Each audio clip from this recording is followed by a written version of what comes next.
What is up, everybody, and welcome to All Access. I'll be your host today, Zainate Suleiman. It's a pleasure to have you. You know, I love All Access, where we get to talk to the top executives in the company space to get all your questions answered. So let's go ahead and get this show started.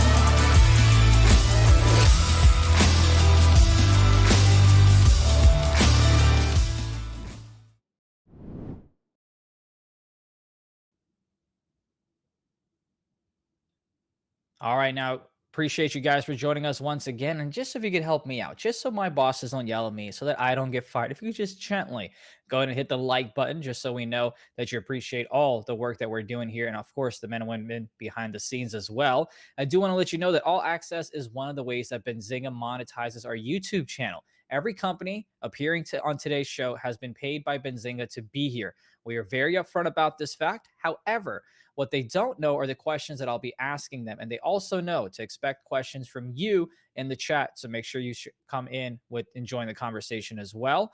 And All Access is sponsored by Ticker.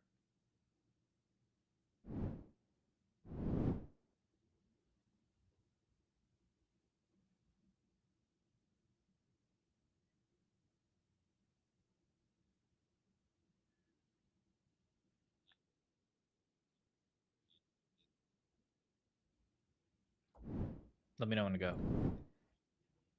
And if you want perks for owning company stock, Ticker has revolutionized the way of how everyday investors are rewarded for brand loyalty by connecting consumers with perks for the brands that they own. See what perks you qualify for today by going to ticker.com/Benzinga. That's TIICKER.com/Benzinga. Or make life easy and click on the link in the description that will drop in the chat as well. Benzinga All Access listeners, please make sure you visit ticker.com/Benzinga, where you can register for a Ticker account, connect your brokerage account, and receive a $20 Amazon gift card once your account has been connected for 30 days. Well, that's enough of me. We all want to get to the show and the reason that you're here. So let me just go ahead and bring on our first couple of guests for this show here. It's going to be Batis and Felix, who are Batis is the founder and CEO, and you've got Felix, who is the co-founder and head of crypto of Space. Appreciate you two coming on to hang out with us here today. Pleasure. Hey, pleasure to be here. I love it. Like, how's it going? You can't not have a company called Space and not have a green screen of Space, right? I love that. You got to have that connectivity right there. Appreciate you guys joining us. Yeah, Batis, great to be here. appreciate it. Batis, we'll kind of start with you. Make it simple. Explain it to me like I'm five. What is it that your company does?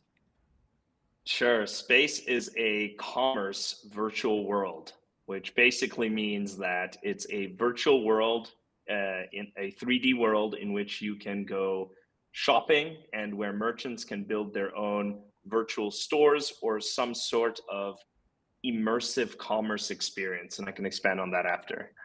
Okay, gotcha. Well, you can expand on it. Let's talk about this. Let's talk about growth a little bit, because we've all heard about Metaverse, right? We've also got a company that went ahead and changed their name to Meta to kind of go ahead and placate that a little bit. How's your growth been since you've started? Yeah, I mean, it's been pretty crazy, starting with maybe, let's say, like team growth. So when we started this, it was just me and the co-founders, and very magnetically we attracted a team of like 45 people now. So we'll start with that. We managed to get about 37 investors on board, who all quite magnetically also favored the idea of having commerce in the metaverse. And so far, we have a bit over 160,000 users that have come through the alpha of the platform. We've partnered with about 270 merchants to date, and we've seen, I don't know, thousands of kind of rooms being built by people. We've had over 30,000 wallets connect with our world. We've had people mint, I think, a bit over 11, 12,000. So, yeah. Yeah, that's a lot of great growth there, and I'm sure you're only going to accelerate that process. Felix, I want to start with you, and then we'll come back to Batis here. But Felix, if you could tell us a little bit about yourself and your background when it comes to the company. Sure. Felix, I'm the head of crypto in Space, and Space is a social commerce metaverse. I think the part social and the commerce is inherently Web3 driven thing. It's kind of based around a few pillars, which is NFTs, a token, land, and last but not least, a DAO that is transferring kind of community ownership or company ownership to the community over time. My background is lost in crypto for a long time. I'm the co-founder of Dash Next, which is one of the first Bitcoin Forex out there, the first DAO in the world, and we have brought that coin to Asia, scaling payment ecosystem all over the place. So it's kind of a natural fit now to bring mass adoption with the metaverse. Yeah, so you're kind of like a full circle type situation for you. And Batis, I'd love to know your background and how you kind of got involved with where you are now. Yeah, sure. So, I mean, I've been in crypto since 2013. I was mining with my friends in college, then got involved in wearables, like IoT wearables, then got involved with a venture builder, which brought me really close to the early days of VR, being like a HTC Vive dev kit tester. Then in 2020, I moved to London where I worked for this 15-minute essentials delivery company, which is one of the biggest ones in Europe now. And then, yeah, basically last summer, I came together with Amir Rahimi, Chance Glasgow, Felix Mago, and Vita Poor. And we all basically came to a very similar conclusion that it's inevitable that what we'll be doing in these virtual worlds is allowing people to, get jobs, build virtual stores, and conduct commerce activity in a whole new way that we really believe is going to revolutionize even what we've been able to do on the internet today. I am upset that you and I weren't friends in college because while you were mining and making money, my friends were not that good of an influence on me. So know that I am jealous of that. But Batis, I'll stick with you. You told us what space was. We know what you two do. Can you give us an idea of who can participate in space? Right, like I'm an average Joe. Can I go and participate in it? How do I open up like a Yeah. virtual store? Things like that. Give me a little bit more insight. Yeah, for sure. So, I mean, that was kind of part of our design principles is that we wanted to make it really like incredibly easy to get over like the hard blockchain stuff, incredibly easy to basically build your own land and virtual store. And so, I don't know if you know, but for the last 20 years, the way virtual worlds have kind of like looked at their metrics and stuff is how much time do builders spend building their dream sandcastle, dream villa, etc. Whereas when we looked at it from the commerce angle, for us, it was like, well, this needs to be as easy as Wix or Squarespace. Like it needs to be like really like dummy proof, 5 steps, and then you're there, and hopefully even some additional handholding. So we're really proud to say that our current easy builder in the alpha, it takes you like 3 minutes to build a virtual store. Wow. So look, dummy proof, Zunade proof is what I like to call it. And I'm being honest because sometimes when it comes to such a new idea, sometimes you do need to have a little bit of hand holding for the consumer, right? To be like, hey, here's Of how you course. do it so Yeah, that yeah. they can get interested in it and then kind of expand on that. Felix, I'll come to you for this one. What is kind of like a virtual land, right? And how can someone buy land in the metaverse? And what are exactly some of the benefits? Look, I think the way we kind of approach the metaverse is to say it's just the next iteration of the internet. It's essentially putting a 3D layer on top of the internet. So you could argue land in the metaverse is what a domain is for the internet. You need an address to go in there, but now you have 3D web pages. Whereas a domain usually is, the price of the domain is very much related to the name of this domain. So movie.com is going to be very valuable domain.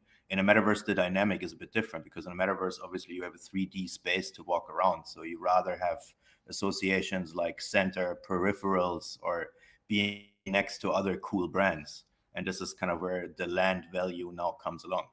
But as land are also NFTs, that means digital originals, I think there's a whole other dynamic that is coming up. In fact, there's a whole evolution we are seeing on the map. One innovation that we are driving right now is bringing land with the collateralization in the background. And that means land is really backed with a treasury that's going into a smart contract. And based Mhm. on that, you can build lending markets, money markets.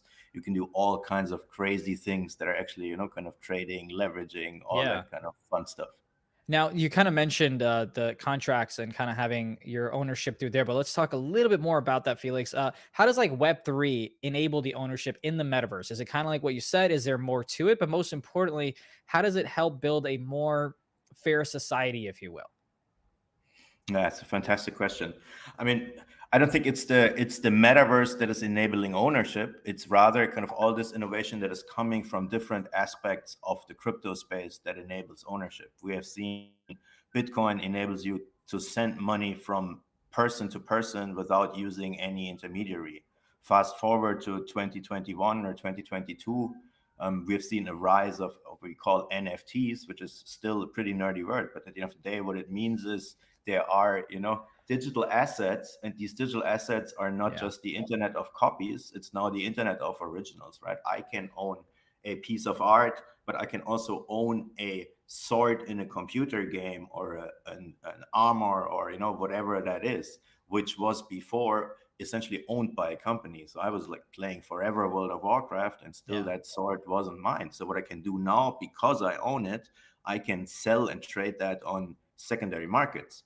And then comes again what I said before. It's not only that I can sell my sword to you, I can also put my sword as a collateral into a smart contract. I can get a US dollar loan to buy a house in New York. You know, it's like kind of this crazy stuff that is now happening. And of course, that is enabling a peer-to-peer economy that's just, I mean, you can see it in my eyes, super exciting. Yeah, no, I mean, you're getting me excited because Batis, this reminds me of back in the day when I used to play RuneScape. But this sounds like RuneScape on steroids, if you will, where you can truly own the armor, and all the hours I spent mining, finally I can convert into USDs, is what this reminds me of. But Batis, I want to ask you this. The Open Metaverse Alliance, right? How does the collaboration between the metaverse companies enable like infrastructure that benefits the market participations, if you will?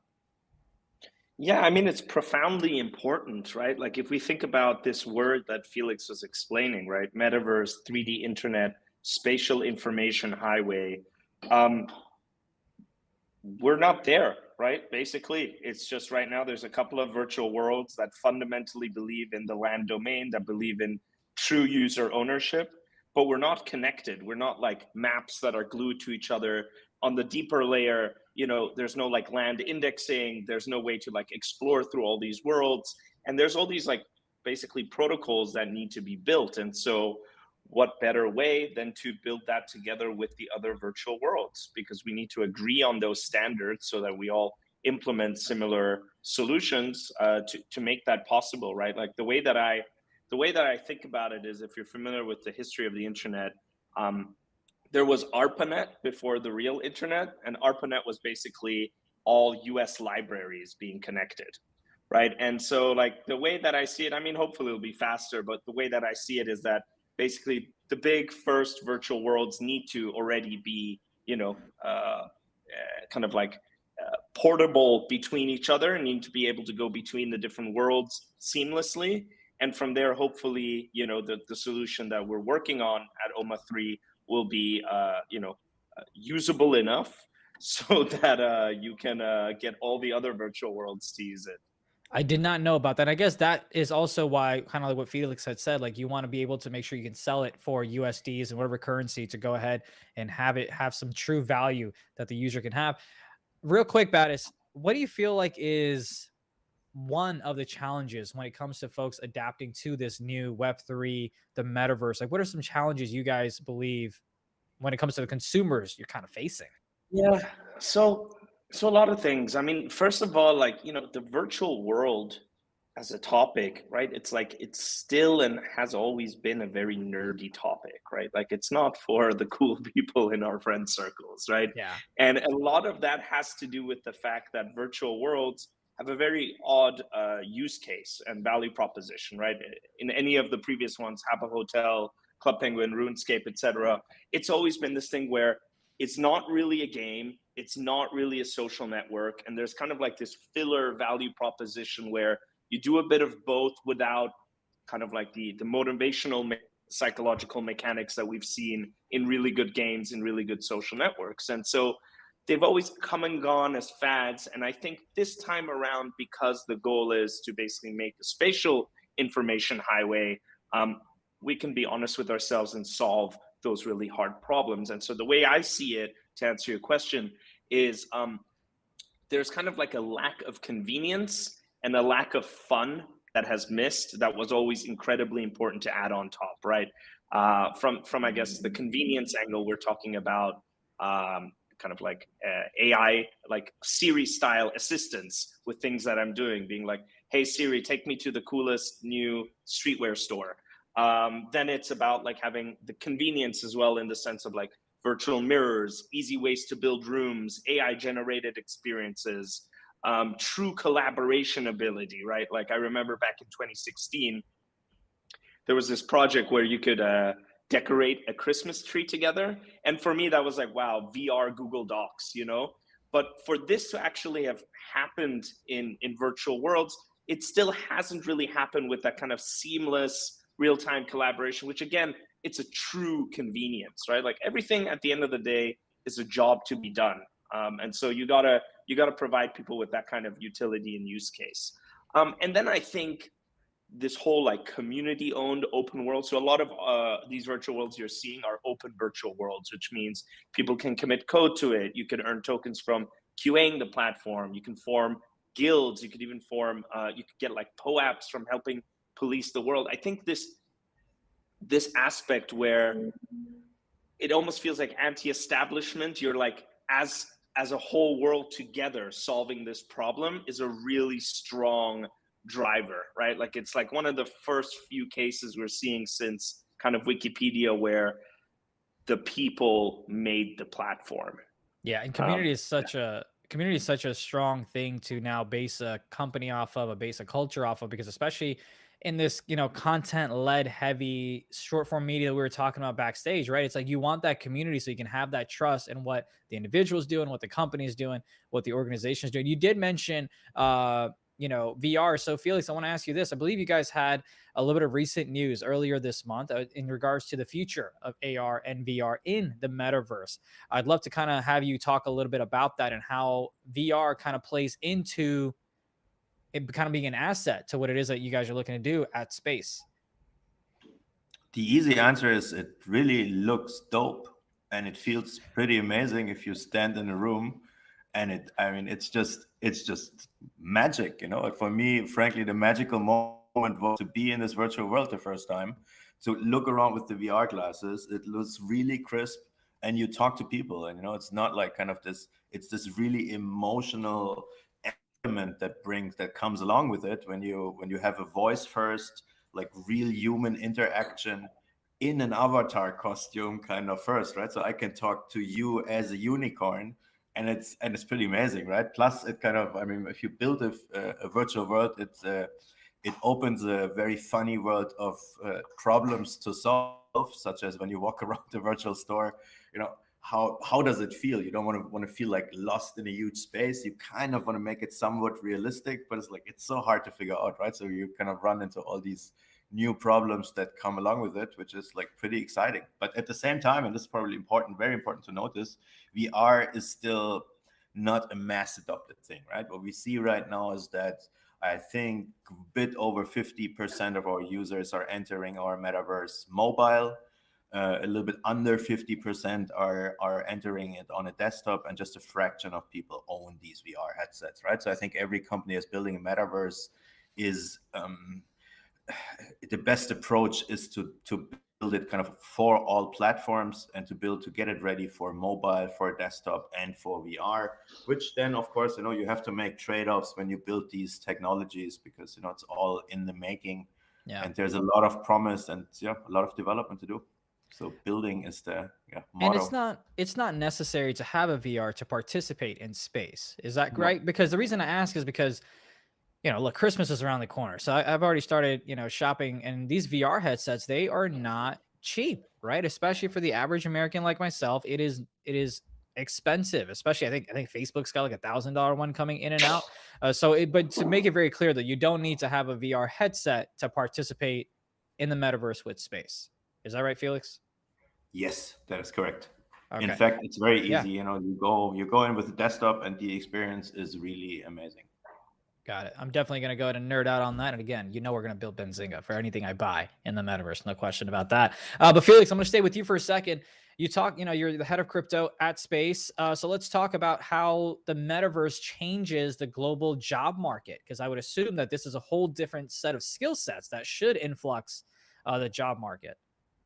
I'm super happy that you asked this question, because I got to say, this is really one of my most passionate topics, building this whole metaverse, and frankly, being in the crypto space for a long time. You know, we have started bringing crypto payments to noodle shops.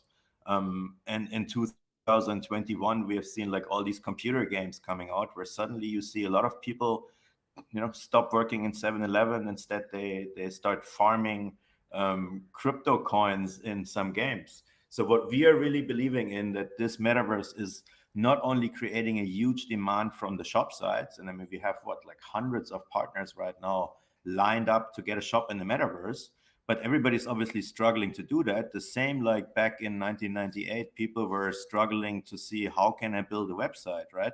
And that was the time when suddenly web creators, web designers, and all these people were popping up, right? Fast forward to 2007, 2008, suddenly social media came along, and we're seeing influencers popping up, and now everybody wants to be an influencer. I mean, just think about, let that sink for 1 second, and I think it's going to be absolutely clear that this is one of the big drivers for global job markets in the next years, because suddenly there's all new kinds of jobs coming, and 3D web creators are kind of just the obvious. Also, we can see people, standing in a metaverse, being a metaverse host, being a metaverse salesman, being a metaverse yoga teacher. I mean, if I have a yoga studio right now, or if I'm a concert organizer, I can access the long tail of the internet like this right now. I can like have a concert hall where I can sell 1,000 tickets, but now I can sell 1,000,000 other tickets, make it $1. Who cares? It gives an amazing experience. So, it would be even cooler. You host a concert, and we have concert hosts, and online bouncers. Just let your fantasy go wild. Yeah. This is so cool, because having this conversation with you guys reminds me of like, certain moments in my life where I'm like, oh, like this could be cool in the future. And it's like, the future is here, right? I talked about RuneScape and how I remember growing up, I was like, I don't need to go to college. I'll just mine a bunch of gold and sell it for a real dollar value. But it's like, kind of like, that's what you can do, is what you Sell talked Bats about. as skins. Yeah, right. Exactly. It's like, hey man, I got a bunch of runes. You want to buy them for $20? I can have lunch. But what's really cool is you mentioned the VR thing and the concert type situation. When I was in college, they had this really cool thing where it was kind of like everyone put on VR goggles and had headphones, and the concert was there. It was you could see the concert, you could hear the concert, but there was no music actually playing outside of it. Only you could hear it along with the participants that were there with you as well. So that's kind of what this reminds me of, and it's really cool to kind of see how much we progressed on the technology side of things here. So I appreciate you sharing that. Felix, I'll stay with you, and I'll just say, look, 5 years from now, right? Where do you envision space being, especially when it comes to the metaverse landscape? I mean, the most important lesson I learned in crypto is that I don't know what's happening next month in crypto. So, with that in mind, I'm pretty sure, but there is something crazy coming. So I'm pretty sure, that a lot of things are coming. And another kind of sentence that everybody knows is, in hindsight, and was inevitable. And I think what we have seen in crypto for the last years is that we come from a peer-to-peer payment solution to a full-fledged banking infrastructure. On top of that full-fledged banking infrastructure, now we're putting NFTs. We're taking it in the mixer, we're remixing it, and out comes kind of a whole new future of all things that you can leverage on, that you can put, loans on, that you can build money markets around. So what I see in a few years from now is definitely that this will be one of the biggest job markets in the world, adding up to what the internet is, that there's kind of a whole mix of realities between internet, 3D internet, inside, outside the metaverse. It kind of, doesn't make a difference anymore. The same like, we are all married to our mobile phones already. And last but not least, that, this will kind of enable a whole new wave of tech stack and of true ownership that is fundamentally different from what we are seeing right now. Yeah, married to our phones, I can definitely agree with that, right? Like everything's on our phone, our alarms, our communications, our apps, everything is kind of on our phone. Batis, I'll come to you. 5 years. What about you? I know stability and certainty is kind of a little shaky because things can always change with regulation, this, that, the other. But where do you kind of see space in the metaverse space in 5 years? Um, I'm wondering what we should reveal here today. I mean, look, if you want to make me go Well, viral, it's all you. well, I mean, look, the goal of what Space is trying to do is to build a community-owned commerce platform in 3D, right? So inevitably, what we're trying to be in 5 years is, definitely a lot more AI enhanced, definitely entirely community run. We want to be, fully integrated with, cross devices, having kind of like a lot more of a gamified solution to what you're seeing today, more high quality, even easier to build. We'd really like to believe that in 5 years, most brands that you're familiar with and most shops that you see on the street that, have internet presence are going to be in space.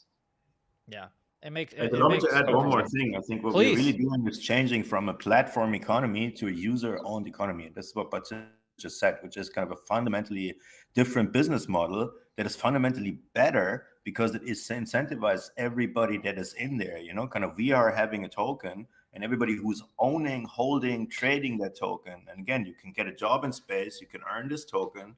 So kind of everybody has kind of an intrinsic incentive that this token is going up and that the value of the platform in total, is going up. So it's not our business model to suck as much blood as we can, meaning to charge as many fees or as high fees as we can. Instead, it's our incentive to redistribute all that revenue that's coming in back to the community to make everybody just a better world. Yeah. Now, you guys went ahead and teased a couple of things, and I'll get on what you just said. But Batis, I know there's some things you may not be able to reveal now, but where can folks follow y'all for the announcements that you may have coming up? And I'll touch on a point that you brought up as well. Yeah, sure. I mean, follow us on Twitter, Space Metaverse, at Space Metaverse. Keep going to tryspace.com. There's a lot of updates coming there. There's a lot of really interesting things that you'll even see between now and Christmas, like massive changes that are going to be coming to the site and to the functionality that we're really excited about. And then, of course, you can follow me and Felix and Vita and Chance on Twitter as well. Awesome. Should be exciting stuff. One thing that I liked, as you mentioned, I promise we'll wrap this up, is how you kind of alluded to possibly what could or could not be next. It's my job to kind of piece it together, but it's how. So I come from the esports world, right? In the esports world, we kind of have our own little GTA style metaverse, if you want to call it that. And in there, when I go to buy shoes, I have different brands. And those brands want to be in front of my eyes, and therefore they're going to pay the companies to have that slot. Kind of like when you go to any grocery store, their grocery store, they're paying for that spot there. So that's why it is interesting for businesses to go ahead and invest in something of this space as well, so they can continue to build that brand loyalty of, hey, I wear Nike in real life, if you will. I want to make sure I wear Nike in the metaverse as well. So I like that idea of how companies will always want to be in front of that. But Felix, I'll start with you. There's a lot that we talked about, but if there's anything I missed, now's kind of like your chance to talk to our viewers and wrap up the show. And then, of course, Batis, I'll come to you after. Well, there's a million things. As Batis said, we are always pretty unsure what we can reveal already. I think one thing that I would like to kind of tease is that there's a land sale coming. We touched about this land. It's the new domain. People will be very soon to see our land, to buy into that land. And I mentioned one innovation that we are bringing already on the table, which is the collateralized land. I think we're the first to pull that off. There's a lot more that will be followed soon. The token release is a matter of time. The same with the NFTs that we are releasing. So imagine avatars, passports, pets, cool things that you go around with in the metaverse. Hell, I hope you can be your own gang walking around. So there's a lot of cool stuff coming. Stay tuned for updates, and please follow us in person and with the company profiles. It's the only time where I can be tough enough to be part of a gang like that, which is kind of cool because in the metaverse, you can be what you've always kind of wanted to be, right? That's it. You kind of get to how your imagination goes of how you see yourself in the future, this, that, the other. You get to do that. But Batis, the floor is yours, man. What do you want to let the people know? Join us.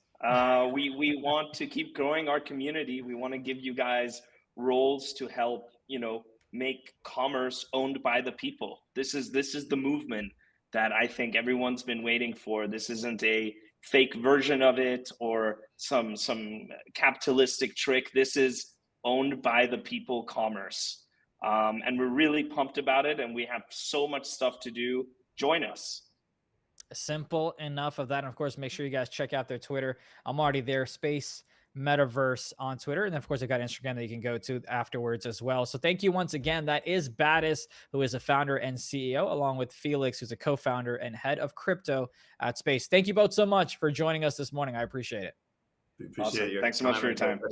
Absolutely. Take care. Talk soon. And yeah, I'm definitely going to need to sign up so I can, if I'm a caster and a host in real life, maybe I want to do something a little different in the metaverse. But it sounds really cool. And I genuinely meant, like, when I've played RuneScape and I've done a lot of different things in like role play style stuff, if you will. So it's really cool to kind of see that, hey, this is where the future is going. And, I've said this before on the live trading shows where it's like my nieces and nephews aren't necessarily looking to be doctors, lawyers, engineers, or anything like that. They're looking to be influencers for XYZ. So like we're kind of seeing that shift, if you will.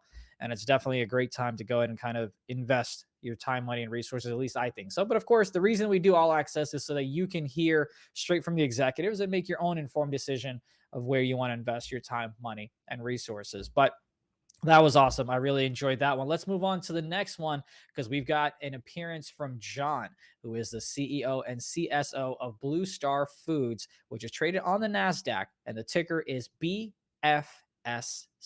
Here we go.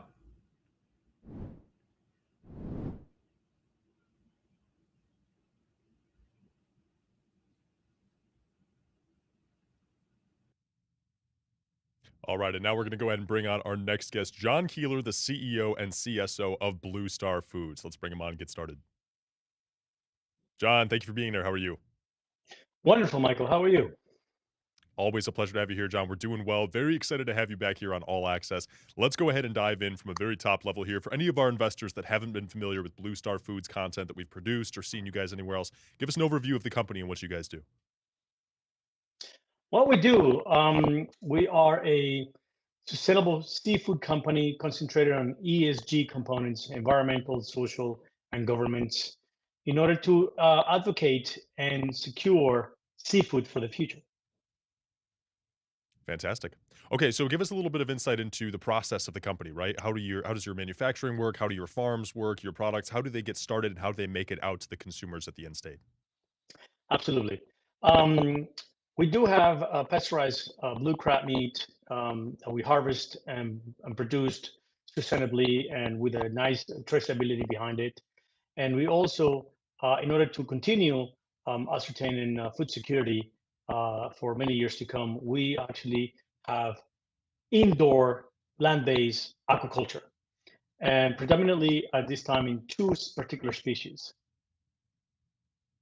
steelhead salmon and blue softshell crab, the American blue crabs that we have in the States.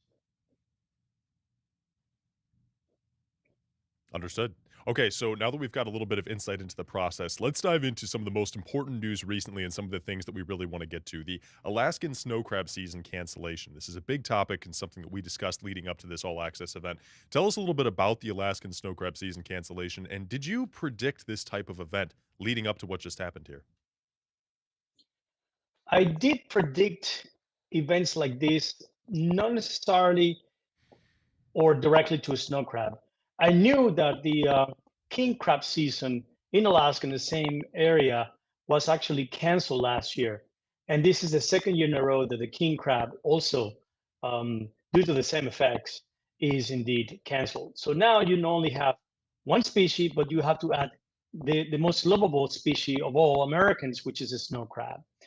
And that is going to be, in my view, continue to peril other species throughout the ocean. if we do something about it. Understood.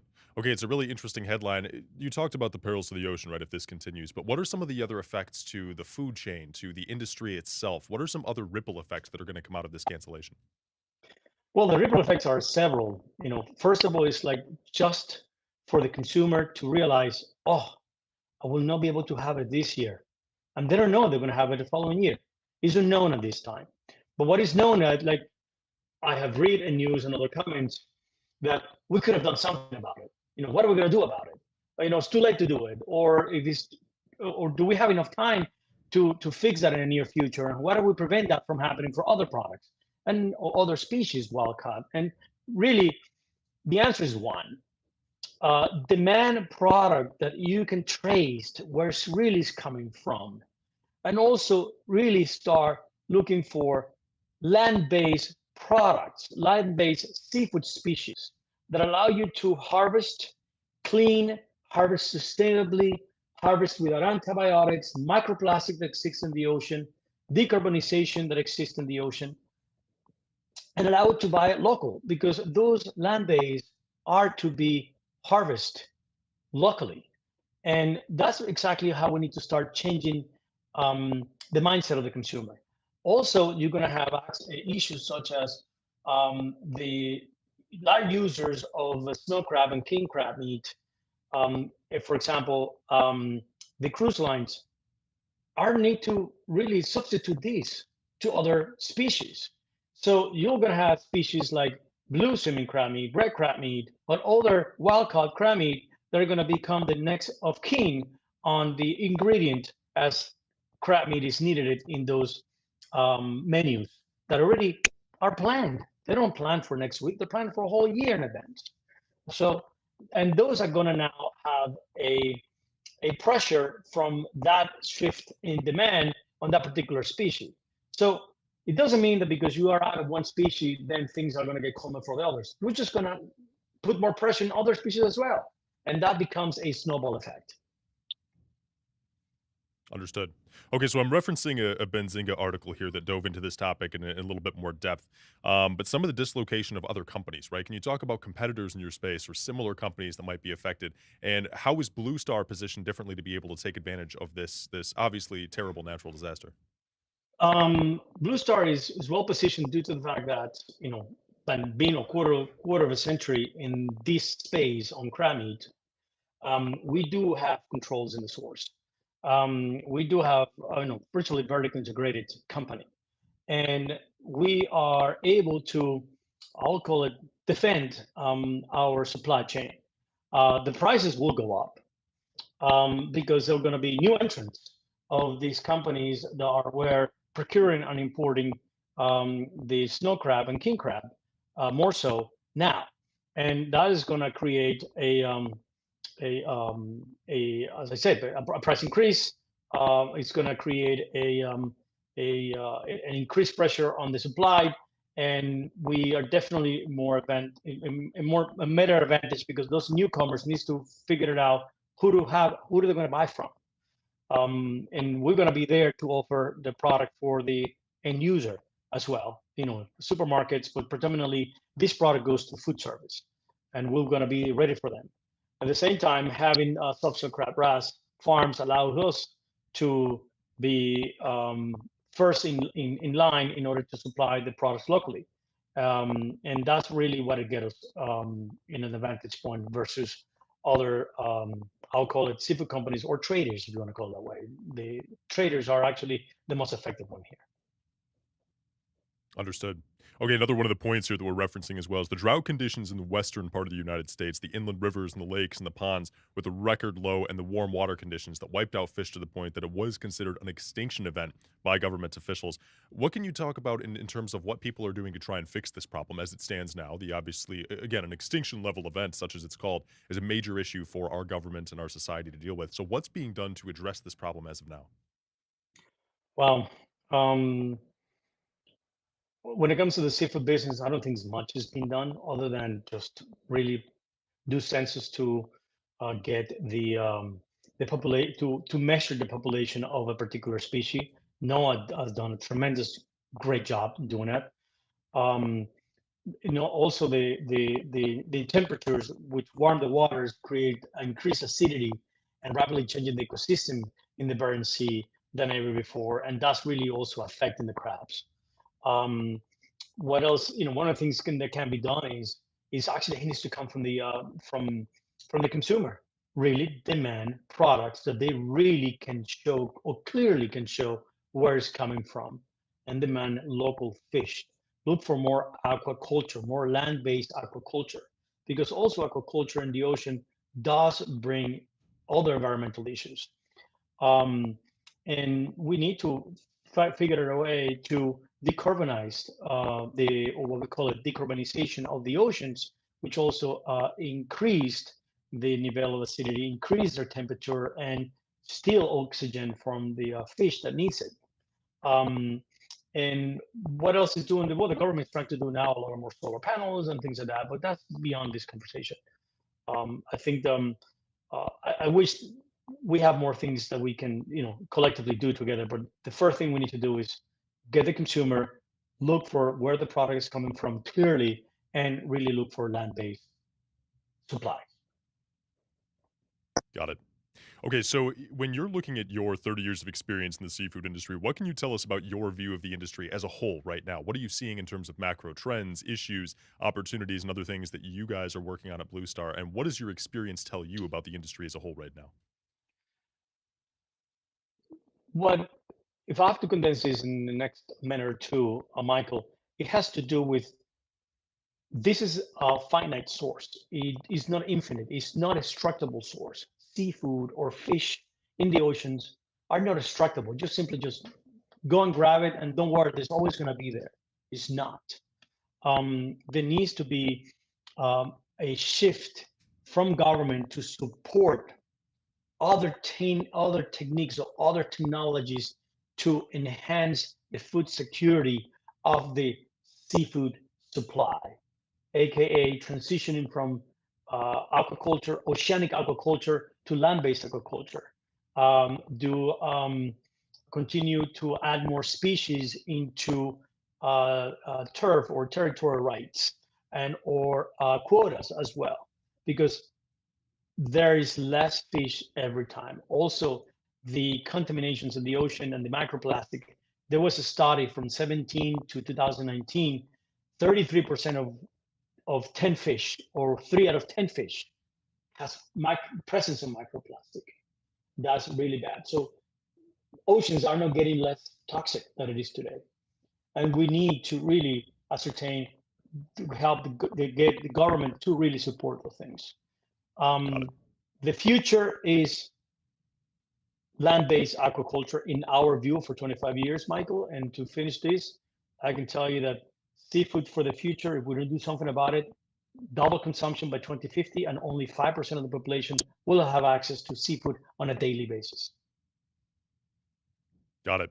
Now, you've talked about this a little bit already, but we haven't discussed the specifics of it and how this is going to work. Are wild-caught seafood species conducive to indoor land-based farming? Let's dive into that a little bit, because I know it's a big part of Blue Star's business model. But are wild species conducive to this indoor-based farming system? Yes, I would say for the majority they are. Predominantly on seafood species that are I call it 7 pounds. And those are the ones that really can be conducive.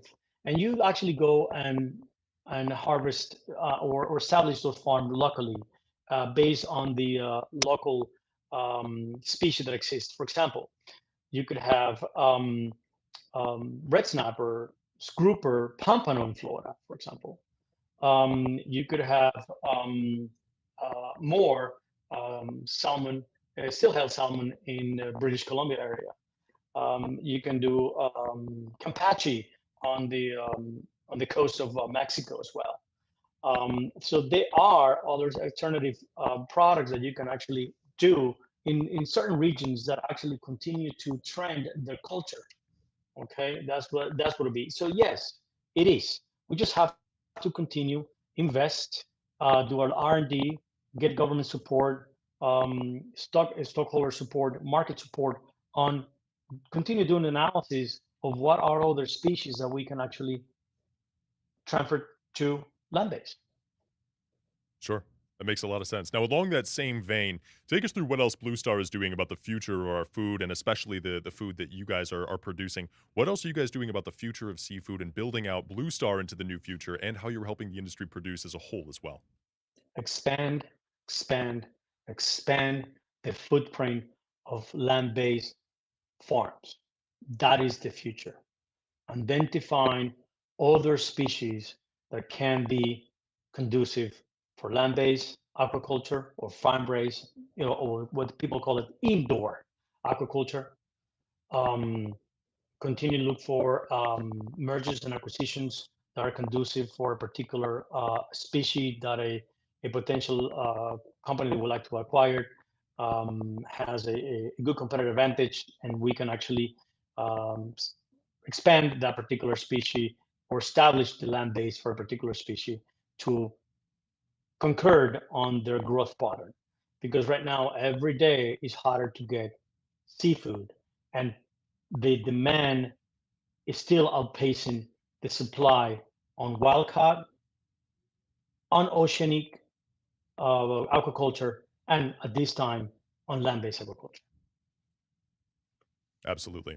So you mentioned mergers and acquisitions there for a second. I want to focus in on that. When it comes to other companies that are in this space, and when you're producing this future of seafood and trying to improve the industry, what facets of a company would you look at as being a good target for a merger or an acquisition that would work well with what Blue Star is doing right now?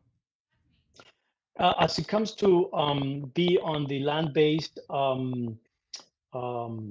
business, we look for companies that have already gone through the learning curve and have a proven model to grow fish on a specific time and feed conversion ratio.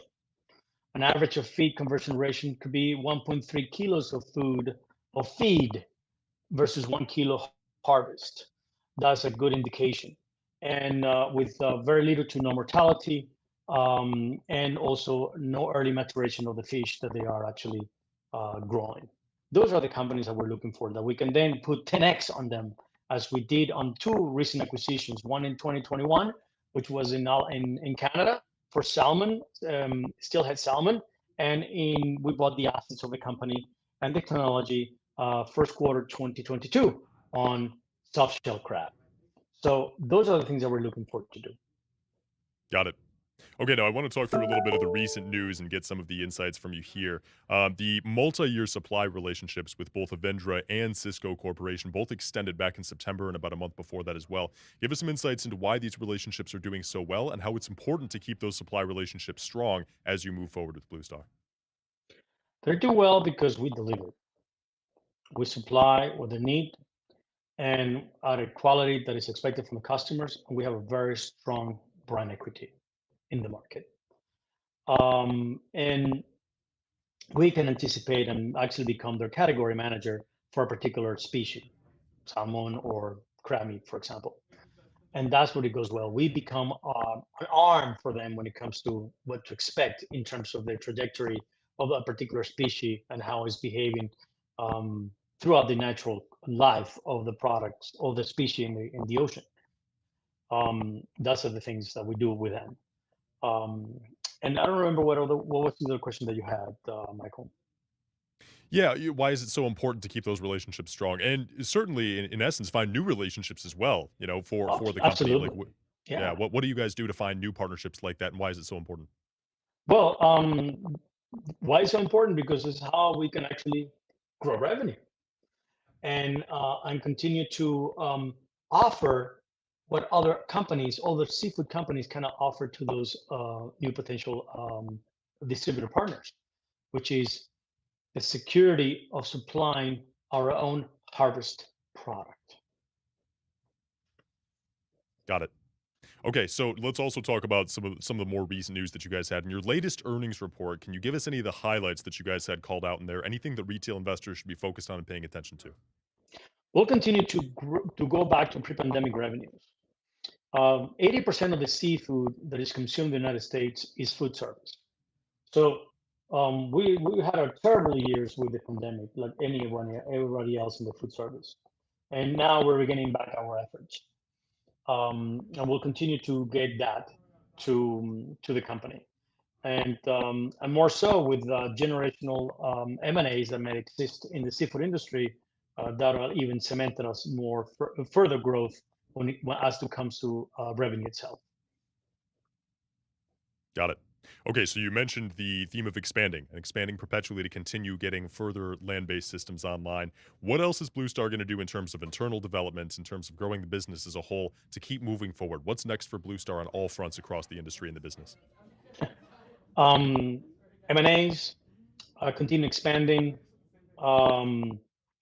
do equity rollouts, enhance our human capital with the younger generation. Younger generation is extremely passionate about conservationism and sustainability, and continue look for development IPs and other patents that we can trademark.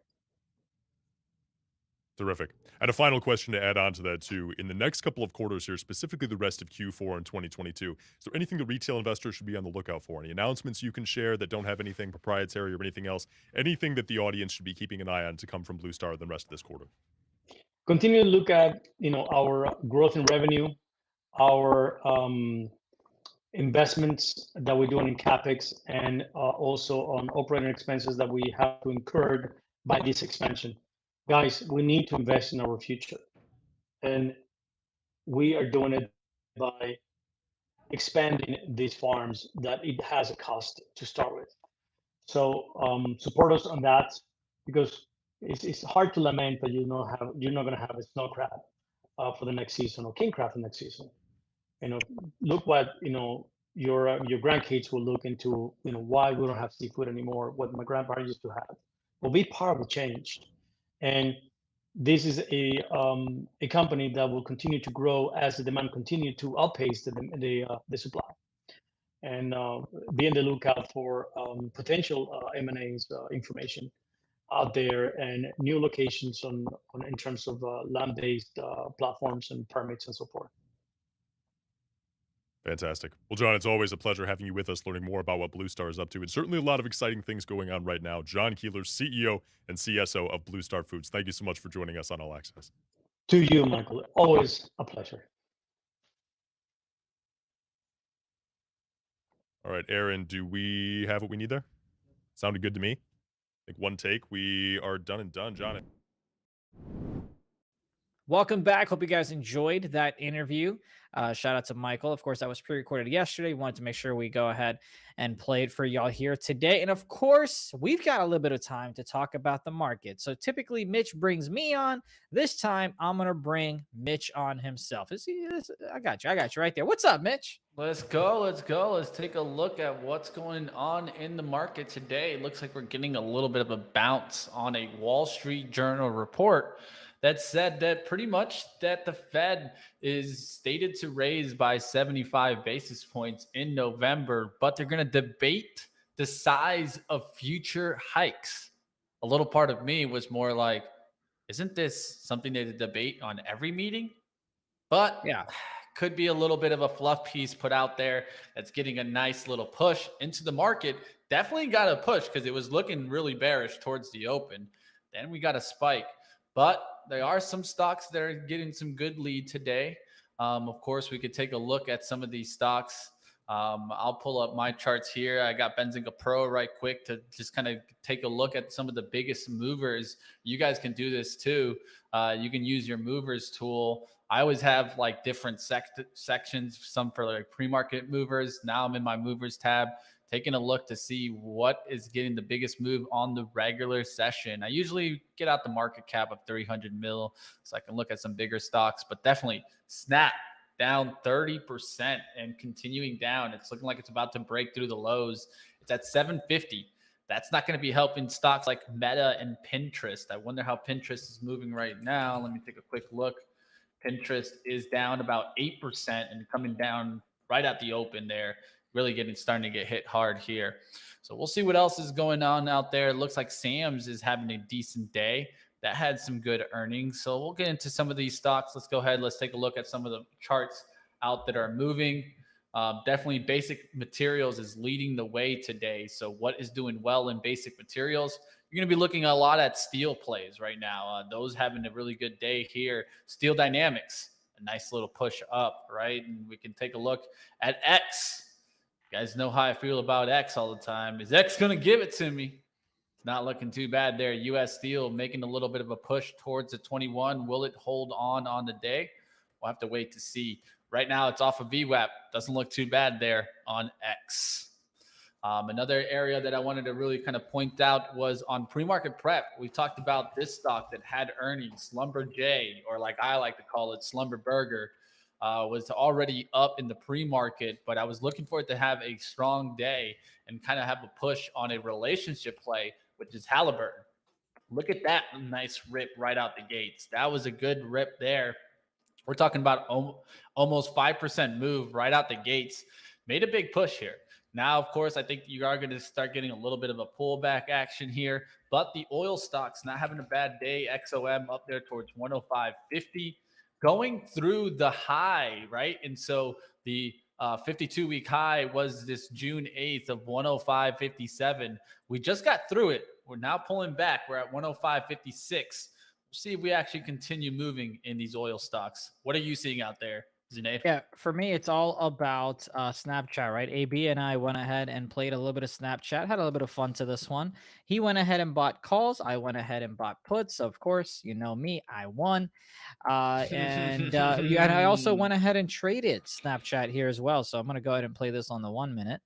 And the cool thing about this is why you got to, use your orders, because I was all locked in on All Access, but I already had shut off my trade station stuff here. And then, of course, you place the limit orders, your OCOs, and it works out for you. So I went ahead and went short at 798. And then I went ahead and covered down here at 765s. And then once again, continued going short here as it broke below VWAP one more time at 765 and covered right here at 752 where it's trading at the moment. So that's the trade that I took here this morning. Made about $100 or so on that one. Don't want to do anything too crazy, right? Because you don't want to like do All Access and you come back and you're down like $1,000 and then you're just really pissed off. No one likes to be pissed off, Mitch. And then definitely. So are you still short on that snap, or you took nope, it? I'm done. There you go. Take it. I like it. This Yeah. is the take your money and run type of market, right? Especially because look at where it is, right? You can see that Snapchat is right at the low of day, and of course now it breaks, but that 750 was an area of support once, twice, and now it's finally kind of broken down below. And as you can see right there, let's go ahead and check out where's see, I wanted to go short Google around this 100, but I just wasn't paying attention to it. But another trade that I took is on Apple. I went short Apple as it broke below the 145s, went short at 144.83, and then I went ahead and covered at 144.43. So that was a nice little win of about 40 cents or so, give or take. And now I've got a little bit of a position to go ahead and buy Apple at 144.03 because that's the VWAP. So I'm hoping that it's going to go ahead and hit VWAP, give us our shares, and then just a quick little play to the upside if we get the bounce. If we don't, cool. No worries, no harm, no foul. It is what it is. Matter of fact, the better area might be this 143.39. Ooh, I don't know what to do. Let me try something here. But anyway, that's what I've been kind of looking at. I'm going to try a cute little play here. You try to nail up some Apple there. I will run through some of the leading stocks in the S&P 500. Of course, the SPY pulling back to the VWAP now. We'll see if it kind of holds. There's also that resistance from the pre-market action around 366.54, 366.50s. Let's see if that holds also here. Now, SLB, of course, was one of the ones in this morning. The biggest leader on the day. At least we talked about this HAL. That's a almost 5% move. The third leading stock in the S&P 500. Talked about on pre-market prep. You don't want to miss that. That's every morning at 8 a.m. to 9 a.m. Eastern. And a big part of that is perspective like this and giving you relationships, right? It wasn't that it was moving big in the morning, but it definitely got some lift with Slumberjay. Moderna getting some lift today. We'll see if that can continue holding. Pfizer up there. Nucor, of course, steel play right around VWAP. This is where I would normally look for a nice little push back towards the high. I'm not going to take too many trades right now because I just want to kind of cover for you guys. But if you guys have a ticker that you guys want to take a look at, feel free to throw it up in the chat. I'm taking a look right now. If there's any ticker you guys see moving, we can definitely cover it here. One more here, FCX. This had a good day yesterday. This is a copper play, trying to get back through the 30.50 today. Yesterday's high was 30.60. So let's see if it can get through that today. It rejected right around that 30.60 on the 15-minute here. So we'll see if it can hold VWAP and get back up towards that 30.60 on the day. How you doing in that Apple? What you set up there? Well, so what I did is I went ahead and took Apple short at 144.63. And of course, you can see just 100 shares to have a little bit of fun. My take profits is going to be 144.16. And since this move is kind of working out pretty well here, I'm actually going to go ahead and move my stop loss. Something that I'm trying to work on is my mechanical trading, because I think since I lost a good amount of money in October, which I've talked about, in September, which I've talked about, pretty openly, I'm trying to get back to just mechanical trade. If this happens, then this, and that's it. And boom, just like that, I'm 3 for 3 today. Took a scalp on Apple. And again, just trading 100 shares, 200 shares, I'm up $224 on the day. This is not paper money. This is real money. It's also not life-changing money, but I'm not here to hit home runs. I'm all about the bunts and the singles and see if we can go ahead and, just rack in a little bit. Yeah, I don't talk too much about my sizing, but what you gave there was very close to what I look to stick to a lot of the times. And there's a reason why, right? Zunaid, it takes a lot of pressure off, right? You're just trying to nail some base hits, and the base hits can add up, right? I mean, at the end of the day, let's just be honest. Who wouldn't want to have an extra $300, $400 a day, right? I mean, there's nothing wrong with that. And maybe it's not going to, get you a Lamborghini today, but it can definitely add up to having some great supplemental income, especially if you have other ways of making income. This is what we're looking for. Just a little bit of extra to go ahead and push us forward in our wealth. Netflix not having a bad day. What do you think about the Netflix chart today? Well, let's go ahead and pull up Netflix here. Again, that the 279 area has been something of interest for 3 days now. Let's go ahead and go to the 10-minute just so we can see it a little bit clearly. Rejection number 1, rejection number 2, rejection number 3, rejection number 4. Of course, these two can't even get up to the 379, should be the 279, but you can see how that is a strong level. So if we go ahead and ever pop above 280 and we hold it, that's telling me to go long, but I'm not sure if we'll see that or not. But it's a nice trade. If you like Netflix to the long side, the closer you get it to 272, the better, in my opinion. But, we'll see how things go. Yeah, multiple highs in the same area. I look for that sometimes to kind of come into play. If you take a look at it on kind of an hourly outlook, we've made about 1, 2 runs, 3 runs. I think if you can hang in here, the Bulls definitely are trying to get it through that 278. You want to see it close towards 280. That's really going to show you that strength kind of move.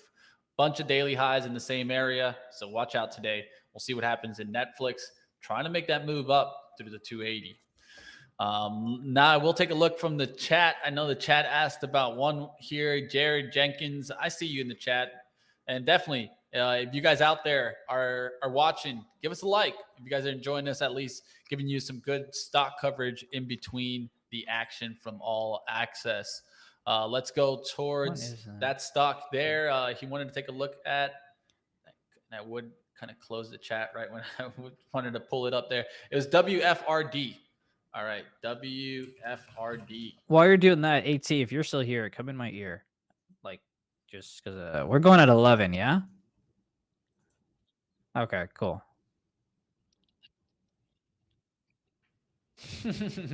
All right, we'll see on WFRD. It's trying to get back through right now. I can see that it pulled back here to kind of this close right here on the 19th. That's a good level to watch for pullbacks now on this push.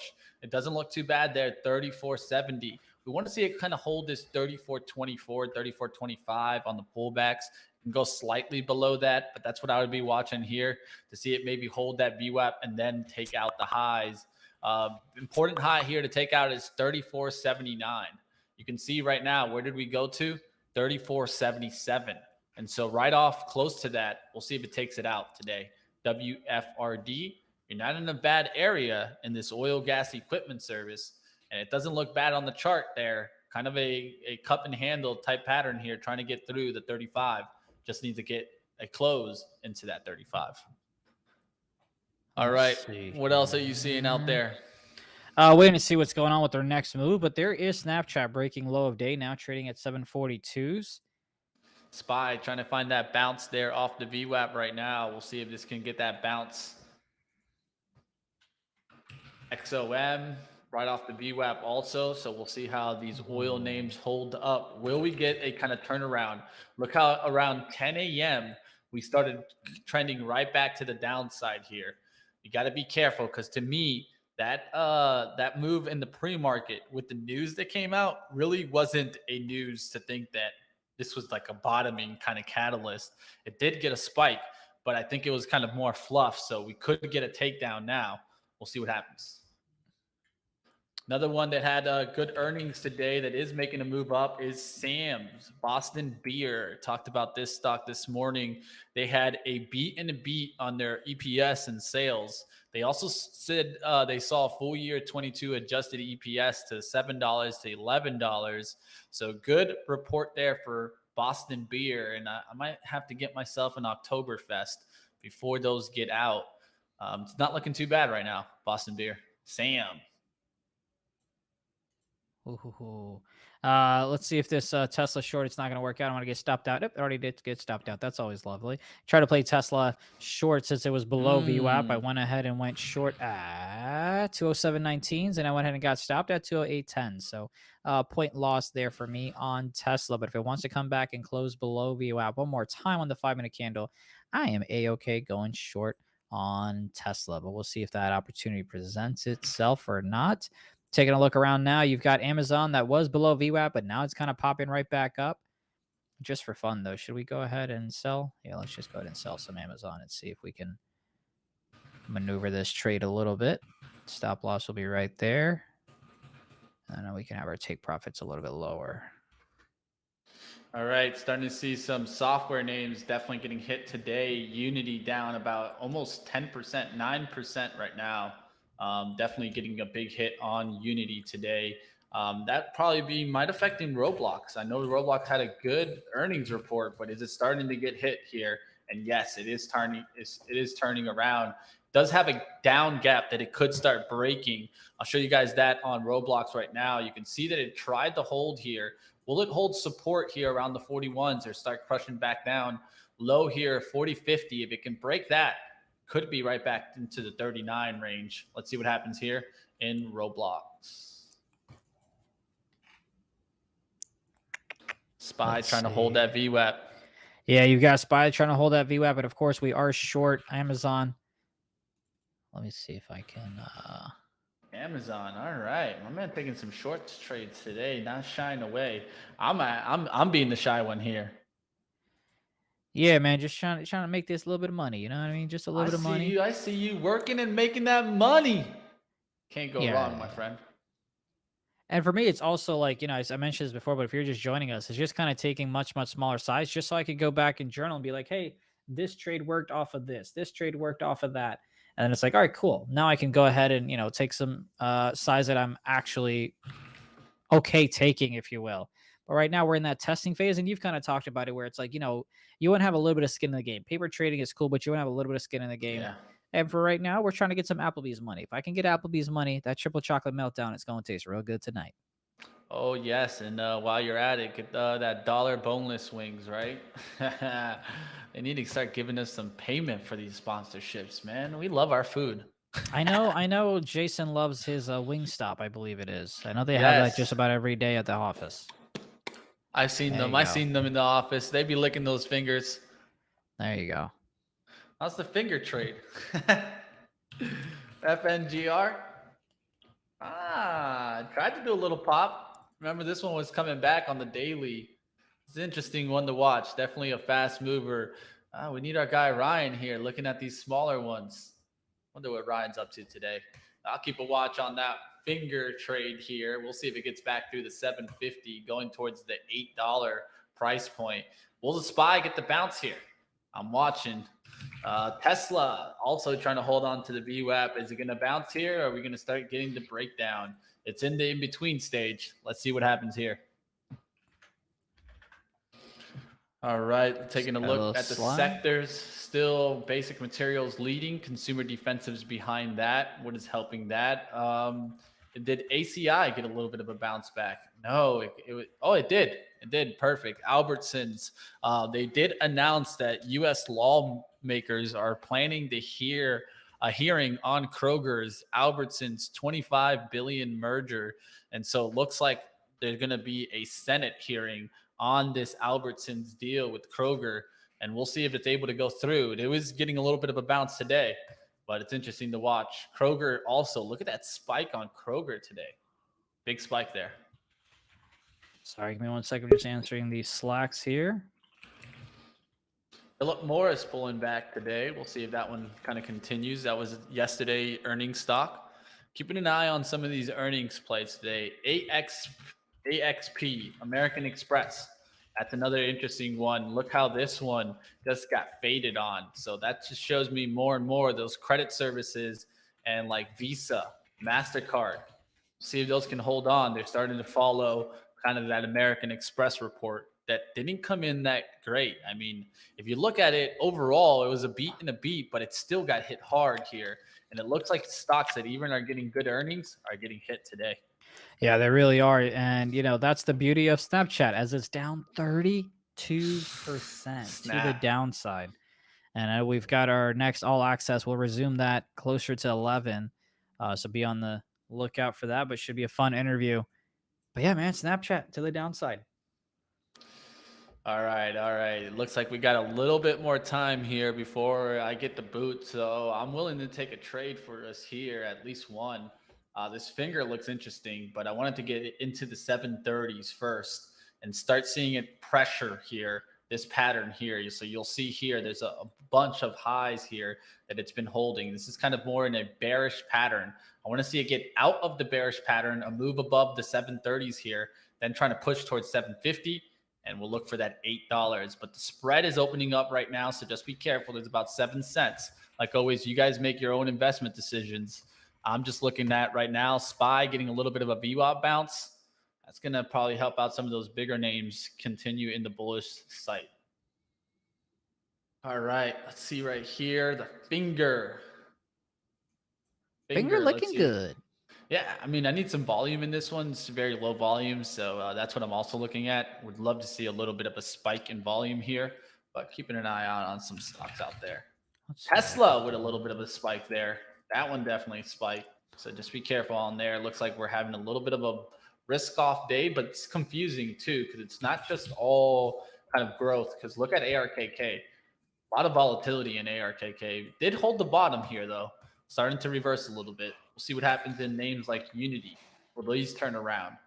Definitely was getting pounded on this morning. Yeah, you've got the market trying to go right back up. It bounced from VWAP, making its way to the high. So, of course, that's going to go ahead and pull Tesla to the upside as well. We'll see if the market can go ahead and hold this 368, though, because that's been a level that's been tough.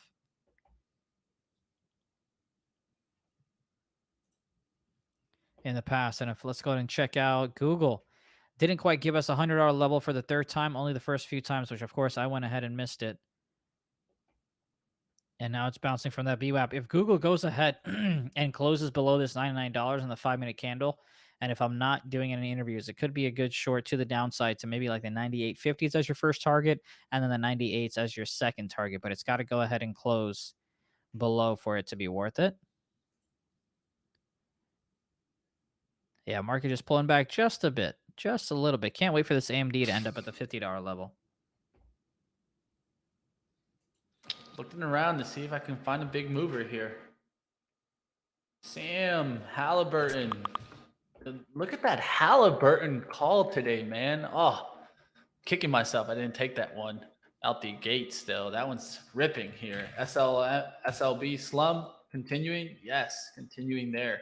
BLO, another one that I looked at today. See if it could get up there. Oil's staying strong here. Gush pulling back though. Let's see if it starts making its way back here. Unity starting to show some strength there. SPY holding well there. Start coming down. Yeah, start coming down fast there. Is it Tesla getting that rip? Yeah, Tesla's pushing. Let's see what's doing well in ARKK here. Find some relative strength here. Let's go to the main chart here. Definitely Tesla put in a nice little move there. Leading stocks on ARKK, PACB, Pacific Bioscience, Diagnostics and Research area. This got hit really hard in the last couple of days, trying to make a move. Daily chart actually looks interesting above 7. So when this gets through 7, this is actually going to be an interesting swing style play because there's a lot of resistance in the same area. And if it can actually close above 7, there's some good lift there towards the next resistance, which is towards $9. We'll see what happens on this PACB. It's trying to make its move into the 7. You've got AMD that's near VWAP, so I kind of want to short AMD here, but the market is kind of strong as it is above that 368 level. But if it was below VWAP, I'd be interested in going short AMD. You can see how weak it is compared to the market itself. The market is up almost 1%. AMD is almost down 2% on the day. So interested in shorting AMD, but I need the market to support my thesis. And at the moment, it's not, so it's going to be a no-go for me. As Google is also bouncing from the $99 level, which was right near VWAP. That was a solid little scalp opportunity there that we went ahead and missed. And now you've got Apple not able to get over that 145 for the second time here in the session, and that's coming to the downside. Man, I really kind of want to go short AMD. And as, of course, as it comes down, the price gets worse and worse. Could have gotten it at 56.80s, now trading at 56.60s. That's a 20-cent move to the downside. All right, taking a look to see if coal can get moving here. BTU is, one of my favorite ones, but it's been pulling back significantly. So looking to see if it's going to get back into the uptrend. Defensives having a good day there. Don't look at these too often, but Walgreens Boots Alliance, nice little VWAP bounce there. Good looking chart too. As you're starting to get back above the 33.80s and 34. That was a resistance for a while. Now you're starting to at least make a move out of it. And it did get a little bit of a VWAP bounce there. Let's see what's going on with Amazon. Amazon is strong though, so it's not one I'd care to short. Maybe a little bit of AMD if it wants to. TAP looks interesting here. I'm looking at it right now. Morrison's Core Brewery, right? Sam's getting some lift today. Looks interesting here off the VWAP. It's been going sideways there at the 48.70. So maybe around 48.75, 48.70, risking off of the 48.60 for a move through 49. Doesn't look too bad there for me on tap. Let me catch up what's going on in the chat. How we doing out there? It's good to see you guys in the chat like always. We got some good favorites. Definitely John D, Brett in the house, Paul, Jay in the house, even Raznick enjoying the show here. Jesse, Crypto, Alan, Crassy, Quantum, Constitution of Axioms. What are we seeing out in this market? Looks like NUE missed yesterday, still earned over $6. STLD has held up great. Yes, those steel moves doing well. Kramer's days of moving the markets are long over. Well, I think we're all just waiting for the Kramer inverse ETF to maybe attack that one, but it'll be definitely fun to watch.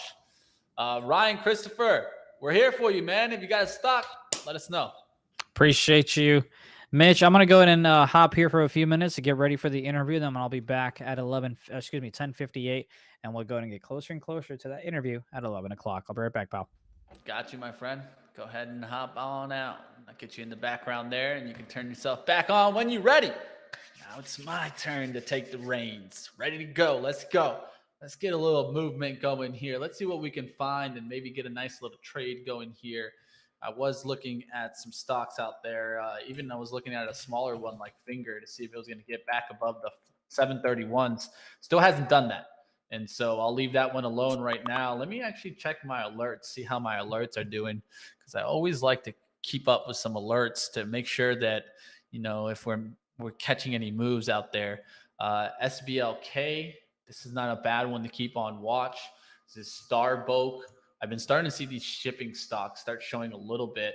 Just need this to get back up through the 2050. I'm leaving it alone until it finally gets through that 2050. We'll see what happens right now.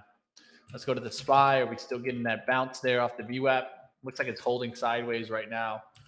Tesla trying to take that next leg. Look at that. is trying to get through the highs and continue to push there. Apple, it's just going sideways right now. We'll see if this can start coming back down. Microsoft, let's look at some of the leadership. Is this starting to crack here? That's definitely always something to keep in mind. Microsoft showing a little bit of some topping action. We'll see if it starts really coming down here. Let's look at the high caps from the SPY, of course, and our leadership. Apple into the green, Microsoft in the green, Google a little bit into the red, but nice little pullback off the VWAP there for Google. Actually like this Google play right here, especially if the SPY can make another move up. Actually looks for like a nice little setup. Of course, it's already down on the day, so it already got that bounce back right to the close of yesterday. A lot of times when you get these down gaps, you want to be looking to see if you can get back into the closing price from yesterday. Closing price on Thursday was what? 99.97. Look how you get right close to that 97 where you're getting these bodies closed, maybe 99.99, but that's really where you reject. A lot of times, sometimes we see this. It fills the gap and then starts slowly leaking right back down. We'll see what happens there. SPY starting to show a little bit of weakness. How are the oil stocks? They're just right off the VWAP. Will they continue on the day? Let me take a little peek into WTI, see how the oil markets are moving. And definitely, if you guys got a ticker out there, you guys are watching, throw it up in the chat. I do see the WTI coming down significantly. It's at 84.27, was at 88 yesterday. We want to see this back going towards 90 if you expect to continue seeing oil breaking out. So right now, I do think that's having a good day. But overall, WTI is pulling back right now. So the front month of crude pulling back a little bit. You got to be careful there. SPY still holding sideways here. Google right off the VWAP. Looks like I'm getting a little bit of a call, and Finger giving me a little bit of alert. So let's take a look at this Finger trade here. I talked about it 730s for a little move up towards 750. The only thing that's keeping me out of this right now is the volume. I don't want to go into that low of a volume trade for you guys, because if you guys jump into like we're like battling each other in this kind of low volume trade. So I'm going to leave it alone right now, but it did look like a nice little setup. All right, let's keep going. Let's take a look out at those steel stocks. Are they being able to hold? They did get a little bit of a bounce, but we didn't get back towards the high. We got to be careful. SPY just going sideways now here from around 11 a.m. Could start breaking down. Google breaking down a little bit there. Apple starting to show a little bit of a weakness move. SQQQs, let's see, take a look there. I'm going to look to see if these can get back above the VWAP and hold here, start holding the 58. This looks like it's really trying to push there, and that would mean a crack there of the market. The Q's coming down, the SPY coming down. We'll see what happens here. Like always, nobody knows where it's going to go. The only thing that I would point to is we did get that around that 10 a.m. reversal.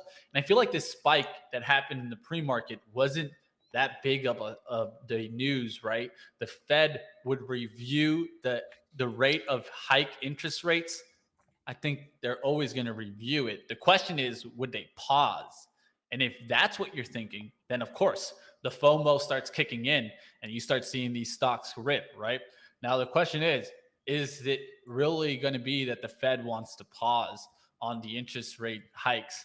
I do not think so one single bit. Reason why is no inflation report has truly shown the speed that they're looking at. I mean, we just got a recent one, right? It's not looking good. It was 8.2, down only a 0.1 on the year-over-year reading for CPI. So I just don't think the Fed is changing tune anytime soon. All right, that's why I'm going to do the wrap up here. We'll see what happens in the overall market. Like always, you guys can keep up with all the market action right here on Benzinga. If you haven't done so before, just hit that subscribe down below. Check out all the action that we have.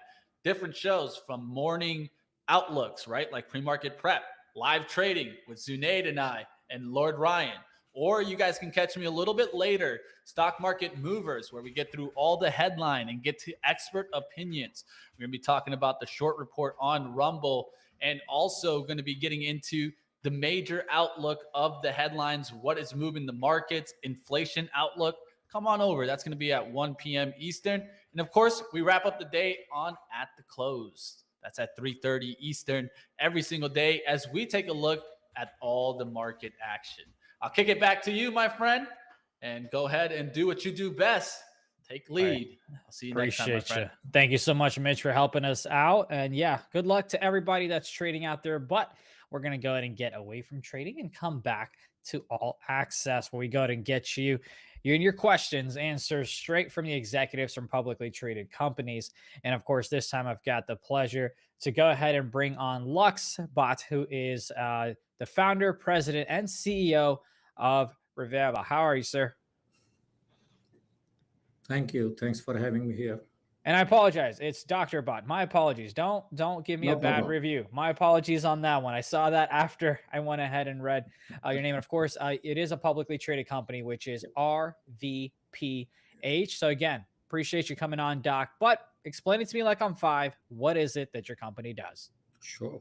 So, we are while talking, if you could put up our slide deck, Sure. that would be great. I can point out a few slides. So, we are a clinical stage company focused on developing novel therapies for respiratory as well as CNS indications, but the current focus is on CNS. The lead program currently is for schizophrenia. See, we develop novel therapies using chemical genomics-driven technologies and proprietary chemistry. See, the lead program RP5063 currently in the phase 3 study. And we do have other programs in development. All other programs in the neuropsychiatric space, as you can see when we put up the slide deck. See, larger indications like schizophrenia. If we go to next slide. Yeah, here.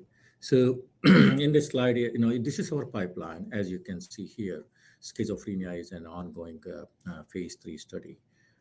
And then other major neuropsychiatric indications, what highlighted here, are also large indications with huge unmet need.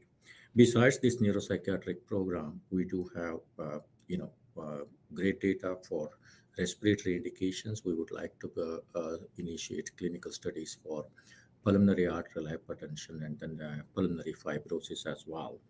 Now, coming to the outlook for these programs, if you could go to next slide. So we highlighted here the outlook for our program. Not all antipsychotics are used beyond treating schizophrenia. So only a handful of drugs are used, approved antipsychotics are used to be treatment of additional indications. Based on the clinical pharmacology and then receptor pharmacology of our drug, we believe this can be readily extended beyond schizophrenia for the treatment of large indications highlighted here, with a total addressable market size of around $40 billion.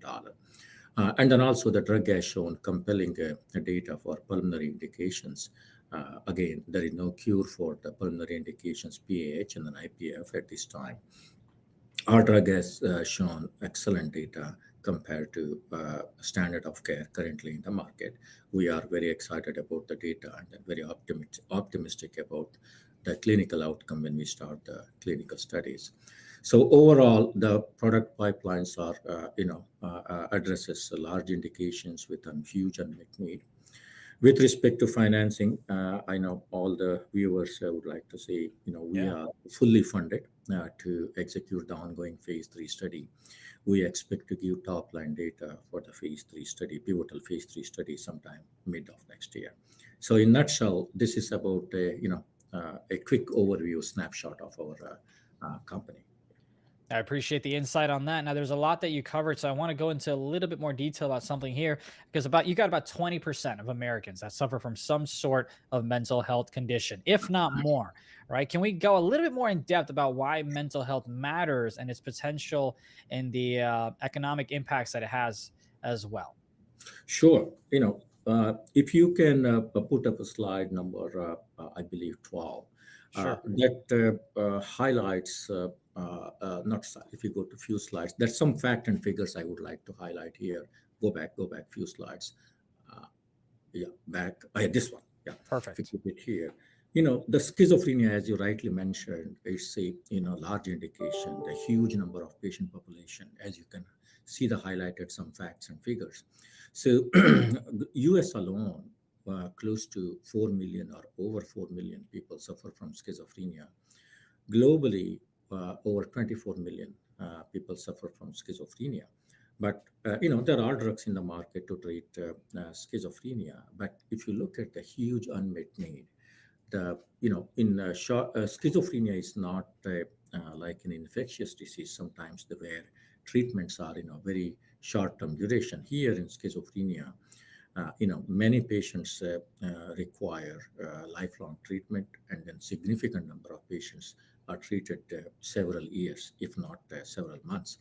So besides efficacy, safety is also equally important for the patients to continue to take medication.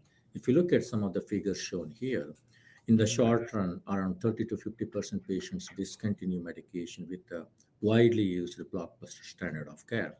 And then in the long run, up to 70% patients discontinue medication. These numbers clearly indicate that, there is a significant unmet need in the treatment.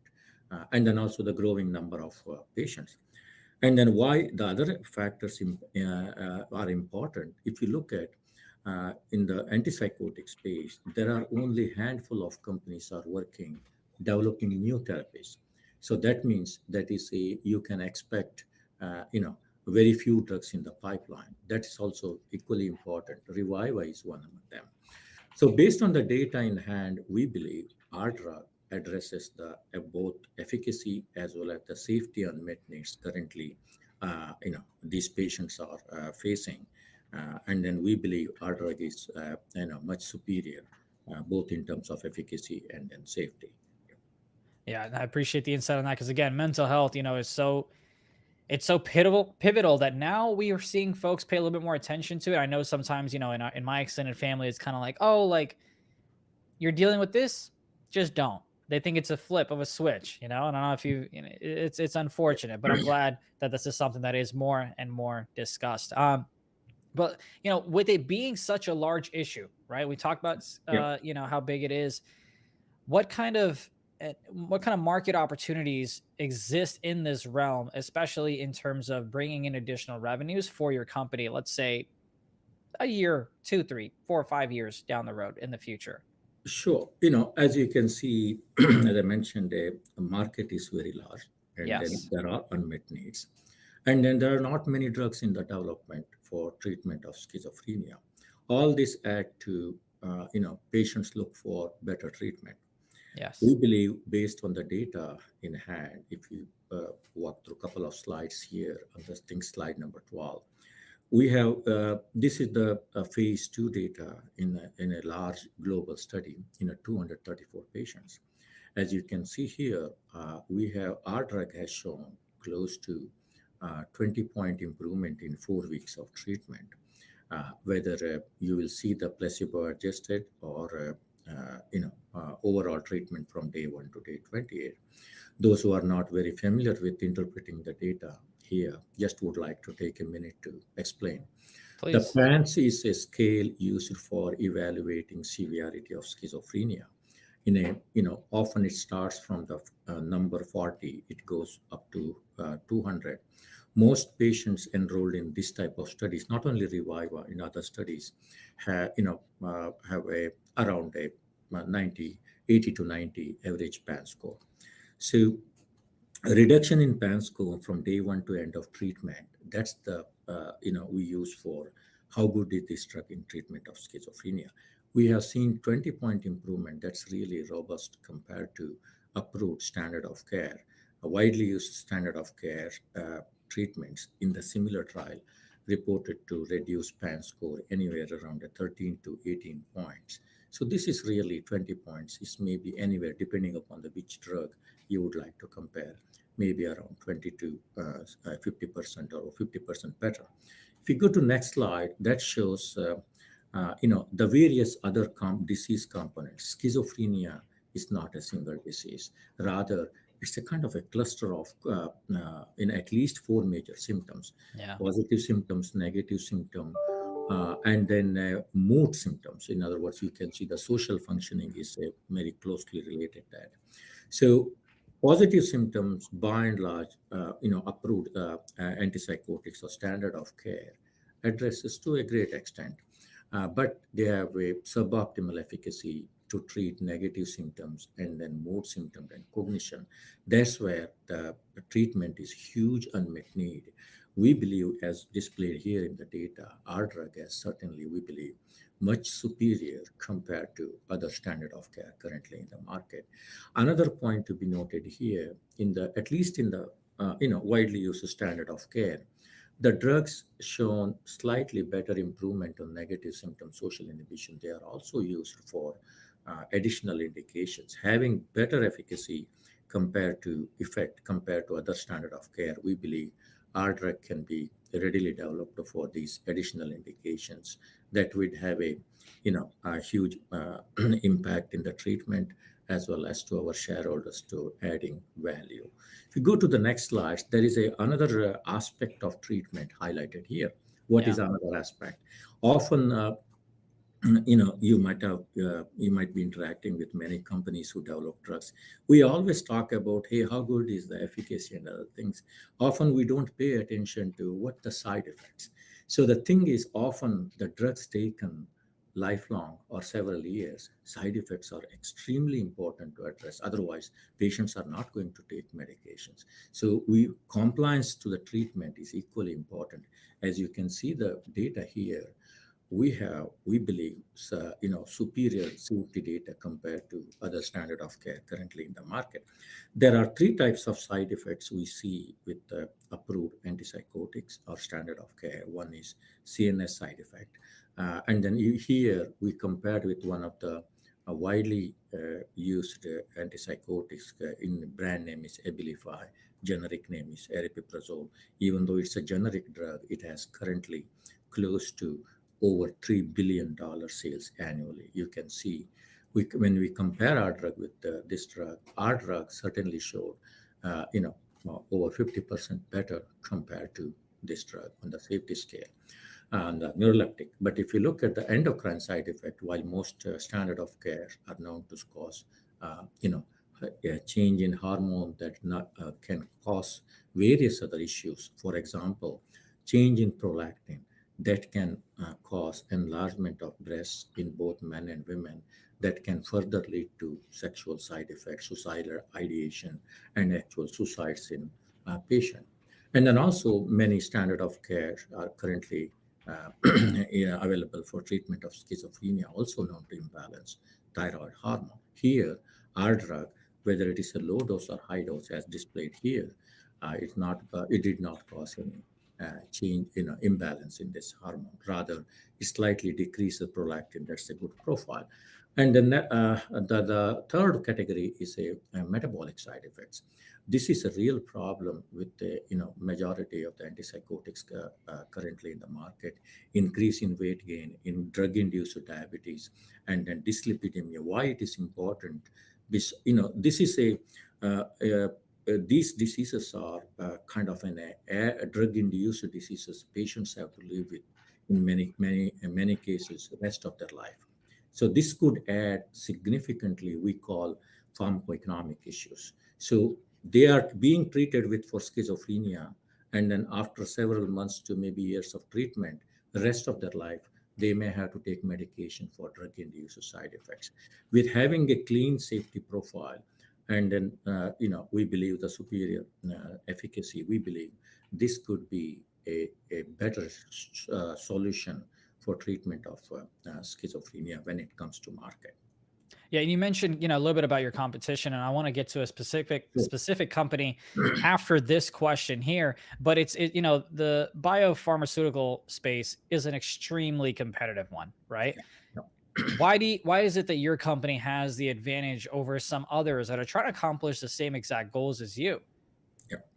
So this is a good question. And then I've got another company I want to focus on, but yeah, just a general question. What are the advantages here? Sure. The thing is, often, as I mentioned, the drug development companies always try to have an improved product in the market. But here, if you look at the issues are not just providing a treatment. There are treatments in the market for treating schizophrenia, but the issues are unmet needs. Despite having 6 to 7 blockbuster drugs, still 1/3 of the patients are not taking medication. They discontinue. That means the real issue is often when I mentioned, at the beginning, it's not just only the efficacy or the effect, it is also the safety. They are not taking medication. So if we can improve both efficacy and then safety profile, and then that could lead to significant uptake in the market or compliance in the treatment. We believe we have that right recipe here, at least based on the data generated with over 300 patients. And then we continue to make with the phase 3 study. In the next couple of months, we will give, in the mid of next year, we'll give the top line data. But I would like to make here is the differentiation in the treatment outcome, not only with the efficacy, but also the safety that could make a real change in the treatment. That I think our product has that ability. Yeah, and I appreciate the insight on the advantage that you believe you have there. Let's take a look at a specific company here, right? I'm talking about ticker KRTX, and I'll bring the chart up here in a second myself. But it looks like their stock had gained about 75, is gone to about 70 to 75 billion in terms of market cap in the course of a week after they went ahead and released their, I believe it was phase 3 data. Yeah. With you guys announcing your phase 2 data, which I believe you kind of hinted at later on in the spring, what are your expectations kind of moving forward? And matter of fact, here's my chart, and this is what I'm kind of talking about, right? You've got a huge pop based on that. Yeah. So, yeah.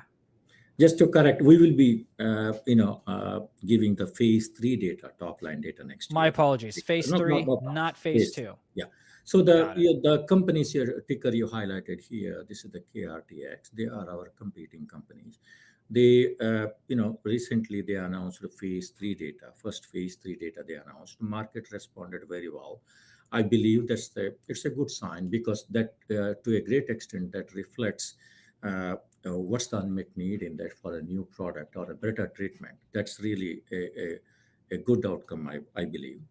So we believe based on the data, what we generated today, and then we believe when our phase 3 data read out sometime mid of next year, we believe we will give a pretty robust data based on the phase 2 data generated. So we expect to see a good upside in our stock as well if the data comes out positive. But we are very optimistic about that. Okay. I appreciate the insight on that one. And yeah, and let's go. Also please. To add to that, it's not only just the phase 3 data. In a run up to the phase 3 data, we are currently completing a couple of smaller clinical studies for supporting the NDA application, like clinical pharmacology, drug-drug interaction study, absolute bioavailability, all these things. In the next coming weeks, in the next 2 to 3 months, we will be getting these clinical data readouts. We continue to update our shareholders and public about this data because these data, it can significantly add value the ongoing program, and then investors, sophisticated investors, can clearly make out what value it can add to the ongoing phase 3 program, as well as when the drug comes to market. Certainly, there is a value to read out. I appreciate that you said it'll be out possibly in a couple of months. And of course, we know those things can take a little bit of time. So we do look forward to hopefully breaking that news for our viewers. Now, let's go ahead and kind of move on to the big picture if we can, right? It's no question that the Fed has been nicely hiking its rates, right? Its interest rates. The cost of borrowing throughout the economy has skyrocketed. And more so, how are you planning to kind of navigate the higher interest rate in terms of borrowing?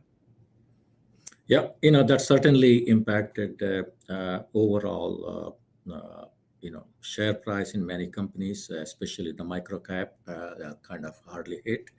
So we, as I mentioned, I know this is the reality of this world, but I would like to point out here, we are fully funded to run the phase 3 study ongoing, give the top line data.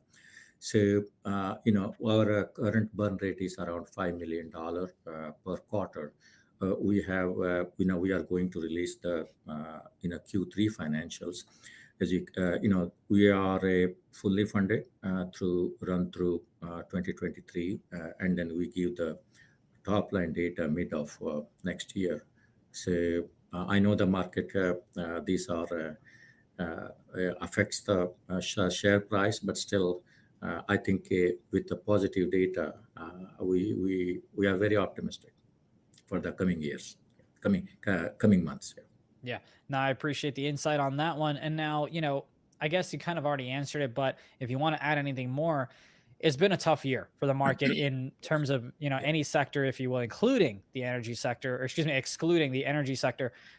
But your stock is up more than 50% year to date, right? What do you feel is a driving force, right? We talked about what possibly could happen in the future, but what do you think has worked for your company year to date right now? The more and more we reach out to investors and shareholders, I think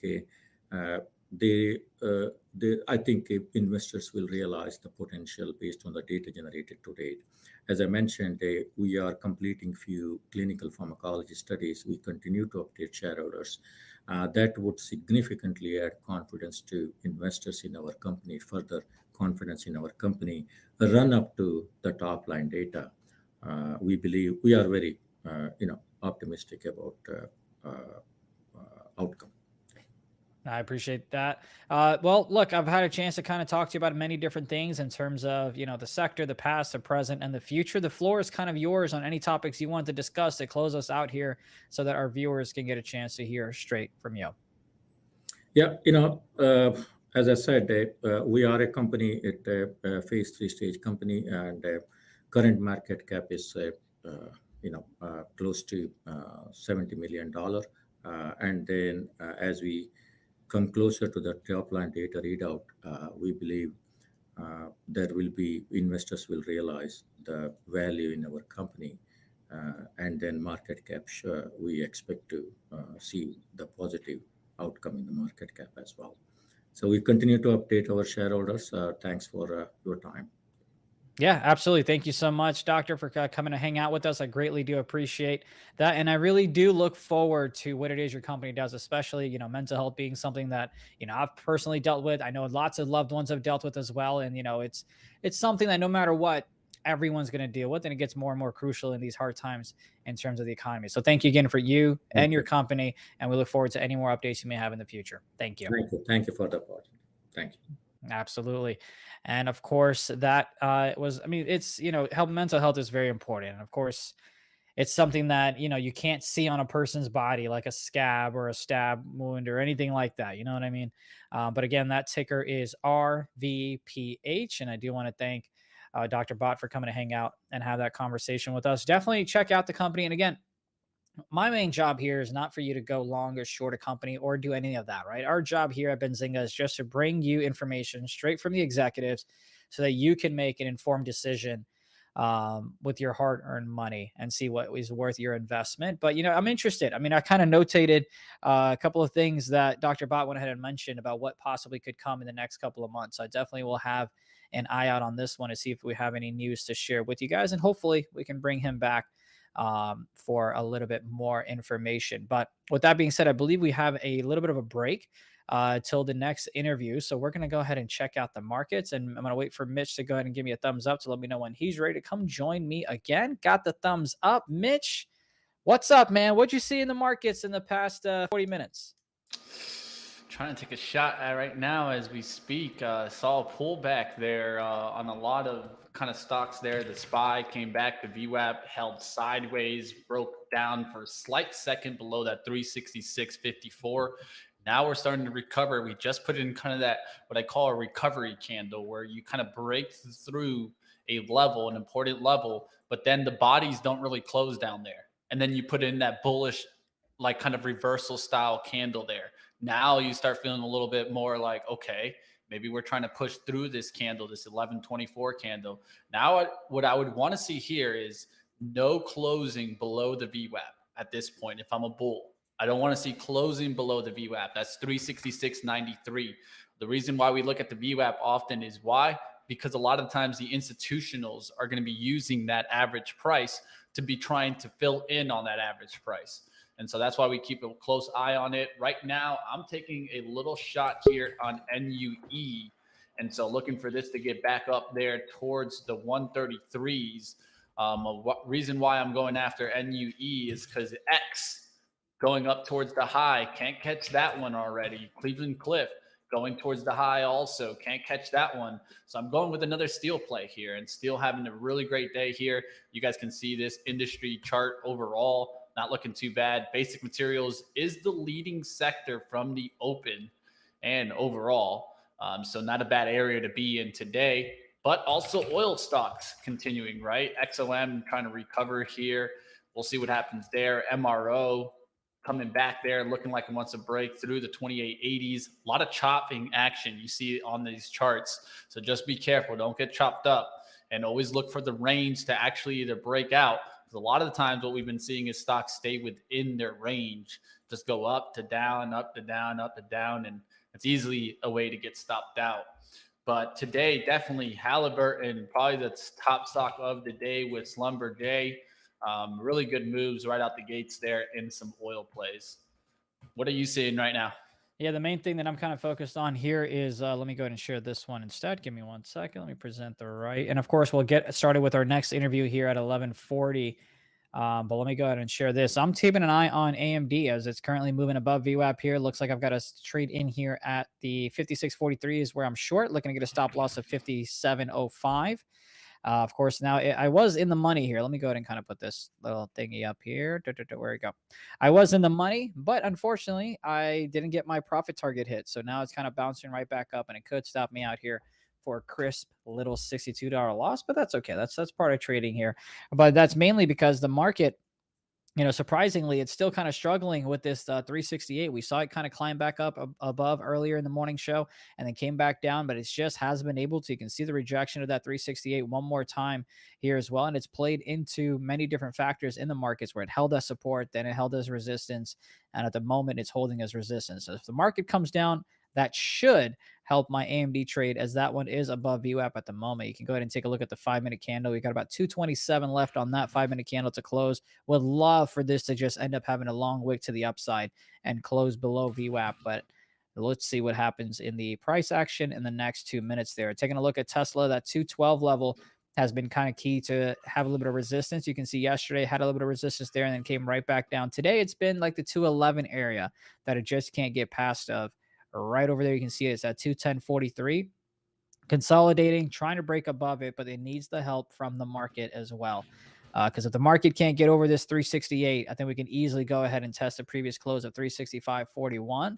And you know how we love that. And there it is. Look at that. Rejecting one more time from the 368 level. Now let's see how AMD is reacting to that. Pulls back just a little bit, but not enough. Keep in mind, AMD is weaker than the market. The market's up about 0.5%. AMD is down about 1.5%. So let's see. Right now, though, AMD not behaving the way I would have thought. I'm going to bring in some plays here that I was calling out in the last couple of days because, of course, the Biden mention with the grants for battery manufacturing and materials. Why not look at some lithium plays, right? LAC getting some lift today, up about 7% here. And it's not only LAC, right? We can take a look at some other lithium players to see how they're doing. LTHM having a decent day there. MP, look for this to start coming back. Not looking too bad there. There's a couple other ones that you guys can be looking at. Of course, you guys can keep on watch. I like SQM. This is one that most don't talk about, but what I like about this one is it does have some diversification away from lithium. It's not only a lithium player, and so that's why I like this. This has made a couple of runs towards the 110. Just pulled back here towards big support, 200-day holding up really well here. Not looking too bad there. SQM, ALB is another one, right, that you guys can be watching for lithium plays. This had been strong lately. Pulled back here towards around the 250. Good looking level around that 250. Now we're getting that bounce back. We'll see if we get back towards the 300 outlook ALB. Call me a broken record, but again, it's still paying attention to that 368 on the SPY. Just having a tough time breaking above that. It's got about 6 seconds on this 5-minute candle and also on the 10-minute candle here as well. let's see which direction it decides to go in. I kind of want to take a stab at it, and let's see. I'll go ahead and get out of this trade before the next interview. I'm still curious if Benzinga will go ahead and reimburse me for any losses I take, you know? Yeah, don't worry. Just I feel like the Jason answer is call, no, you though. know? I feel like the answer is no, though. Just give Jason the a answer call, is you no. know, right? I know you'll be talking to Jason after the show, you know. Well, typically when Jason calls me, it's good things that he's like, you know, he's happy with the way things are going. So I'd like to keep it that way, and I don't want to piss him off. But here we go, though. We'll see I mean, I'm calling it the battle of 368. There we go. There's the crank above of 368. Again, I'm in some call options here. As I mentioned, I was going to try to front run it in the 371 calls expiring December 16th. Looking at, what was my fill? 1475 is my fill here. And now the next area for profit taking for me would be around this 369. If I can possibly go ahead and get there. We're about 40 cents away. But look at that pop. You can tell that that's possibly where shorts were as well, because that was a resistance area. As soon as we popped above, you see shorts covering. Boom. And you see that move to the upside there. What's up? Half out for me right here at 134.54 is on that NUE trade, already getting into the green here. Not looking too bad now. I'm going to look for the next profit target. It's going to be moved to the next level of resistance, which is right around the 133s. So somewhere in between, let's maybe 132.90s. I'm going to start to try to get the last little bit out, but not looking too bad here in a steel trade. One thing that you can keep watch is some of the other ones that have been leading. X, look at X, take lead, right? Break through the highs. That's what I was calling out for. There we get it. And what we do is we look at the relationships. This is that leader laggard style trade. Same thing I set up for that SLB, right? One stock in the industry leads. Look for the lag to come on in, and you can find this often and find plays just like you did here in X, Cleveland Cliff, having a good day, Steel Dynamics, breaking through the highs. Let's look for a little one that's closer towards the VWAP. That's what I did with NUE. Not a bad approach here. Profit target number 1 has been reached on SPY. We talked about the 369 level as soon as it broke the 368, and there it is as it approached the 369. The contracts that I got into for 1475, I went ahead and sold half of them here at 1530s, and the rest I'm going to have it at break even because we do have a lovely interview coming up in about 8 minutes, and I will not be focused on that. So we'll let the computers go ahead and decide if I make money or not, because we're going to be locked into a interview with Dennis in about 8 minutes or so. But the next target that I have in terms of target number 2 is going to be as it approaches a 370 level to the upside on the SPY, SPY. And of course, as an update, I did go ahead and get stopped out on AMD, and we did go ahead and take an L on that trade, but the SPY made up for it in terms of options. And there is Tesla now above that 210 level. We talked about it being resistant to 210.43 as that's making its way to the upside. Keep an eye on that 212.44 area for it to possibly act as resistance the next time around. Then ultimately that 215.63 is what could not get over in yesterday's trading session as SPY. Let's see where the SPY went. Oh, yep, still trying. Now you can see this 30-minute opening range trade is right at that 369. So that's the level that it's got to get over. If this 5-minute candle closes above, that could be a nice little sign to march towards the 370s. But for now, the next hurdle that we got to get through is the 369s. All right, chat talking about TTD calls, how puts. I see you guys out there taking some shots, and some of these natural gas plays are setting up, says Daniel. IAMS, definitely come on over next week to live trading. We always do live trading around 9:05 a.m. Eastern, going to 11 a.m. Eastern. That's where you guys want to be at if you guys want to see some live trading action like you're doing right now. Let's see what we got here. Yeah, the puts are just kind of coming straight on down. Can we hit 100 likes? Let's get those likes up, team. Come on. You guys are appreciating us taking some shots. Hit that like button. Let's see if we can get it up. Let's see what we got going on here. Let's see if there are any other stocks. By the way, Snapchat, we traded this one, right? You guys can see my lovely arrows in covering. This was a profitable trade in the morning. Didn't hit the $7 level like I thought it would, but that's okay because we didn't have a trade on all the way there. We went ahead and took our conservative profits around the 752 level. Let's see what else we've got here. Taking a look at Microsoft, still kind of within that same range as the market is as well. Yeah. Market's a little bit stronger now, so relative weakness, but nothing too crazy there. started holding the VWAP, right? I mean, that's what we were kind of looking for, and now you're getting the SPY to hold that VWAP, and it did on the pullback there. Even wicked a slight cent, a couple cents below the VWAP. Right now I have it at 366.94. Maybe you have it at 98 right now, but when that candle went through, it went through by just a couple of pennies. 366.87 on that pullback, right on the SPY right here. When we started getting above the VWAP and holding above, that's what you'd be looking for. Now, if you're a bull, you want to see that come back towards that 370 and take out the highs. Another stock that's a little bit weaker relative to the market is going to be Google. You've got the market up about almost 1%, and Google's down more than 1% here. Google, if you like the short idea, and of course, if you like the short idea to the downside, this is a solid risk reward. Your stop loss can be above this wick here, which is about 99.10. Maybe set your stop loss at 99.13 or so, and your first profit taking could be that 1-to-1 R. Then possibly go into look to take some at the 98.50s as Google is coming down a little bit to the downside. As is the market, away half a point now from that 369 level that we said should be resistance. And of course, it acts as resistance. Now, it could be retesting this. It could possibly go ahead and test the 368. And if it holds, that means the buyers were strong enough to go ahead and maintain that level, which that resistance has now turned into support. And you can see a move to the upside towards the 369 one more time and possibly retest the 370 breakout level that we saw hit a high of approximately 370.65. Apple struggling with that 145 level. This is actually another trade that we had taken short, made money on. It did not go back to the well the second time. Would have worked, as you can see perfectly there. But a third time, it's trying to get over that 145, and it's having a tough time doing so. Well, we'll have to wait and see if we can close the day into the green, but it did give that spike. Pre-market, things were looking ugly. That Wall Street Journal report definitely turned things around right out the gates. And things are holding right now. Yeah, the power of articles, the power of words. And here's Tesla coming back down to the 210 level as it couldn't get above the 211. Let's see what the SPY is doing. And SPY is once again below the 368.01. The puts that I have, I'm going to go ahead and close them out so that they're not on my mind. Selling them for a solid break even. This is why you take profits when you see them. This is why we had closed out half of our position for about $60 per contract. And now we're going to close out the remaining for a 12-cent gain. We bought these at $14.75, sold them at $15.30, and the remaining I'm selling here at $14.87. I no longer have any positions at all. All And right. we got about a couple of minutes before we get an interview with Dennis. Boom. Let's Excited to get into the next one here. NUE is coming back a little bit. I'm seeing X turn around a little bit. SPY kind of holding up here. Just don't want to see it make it smooth back towards the VWAP.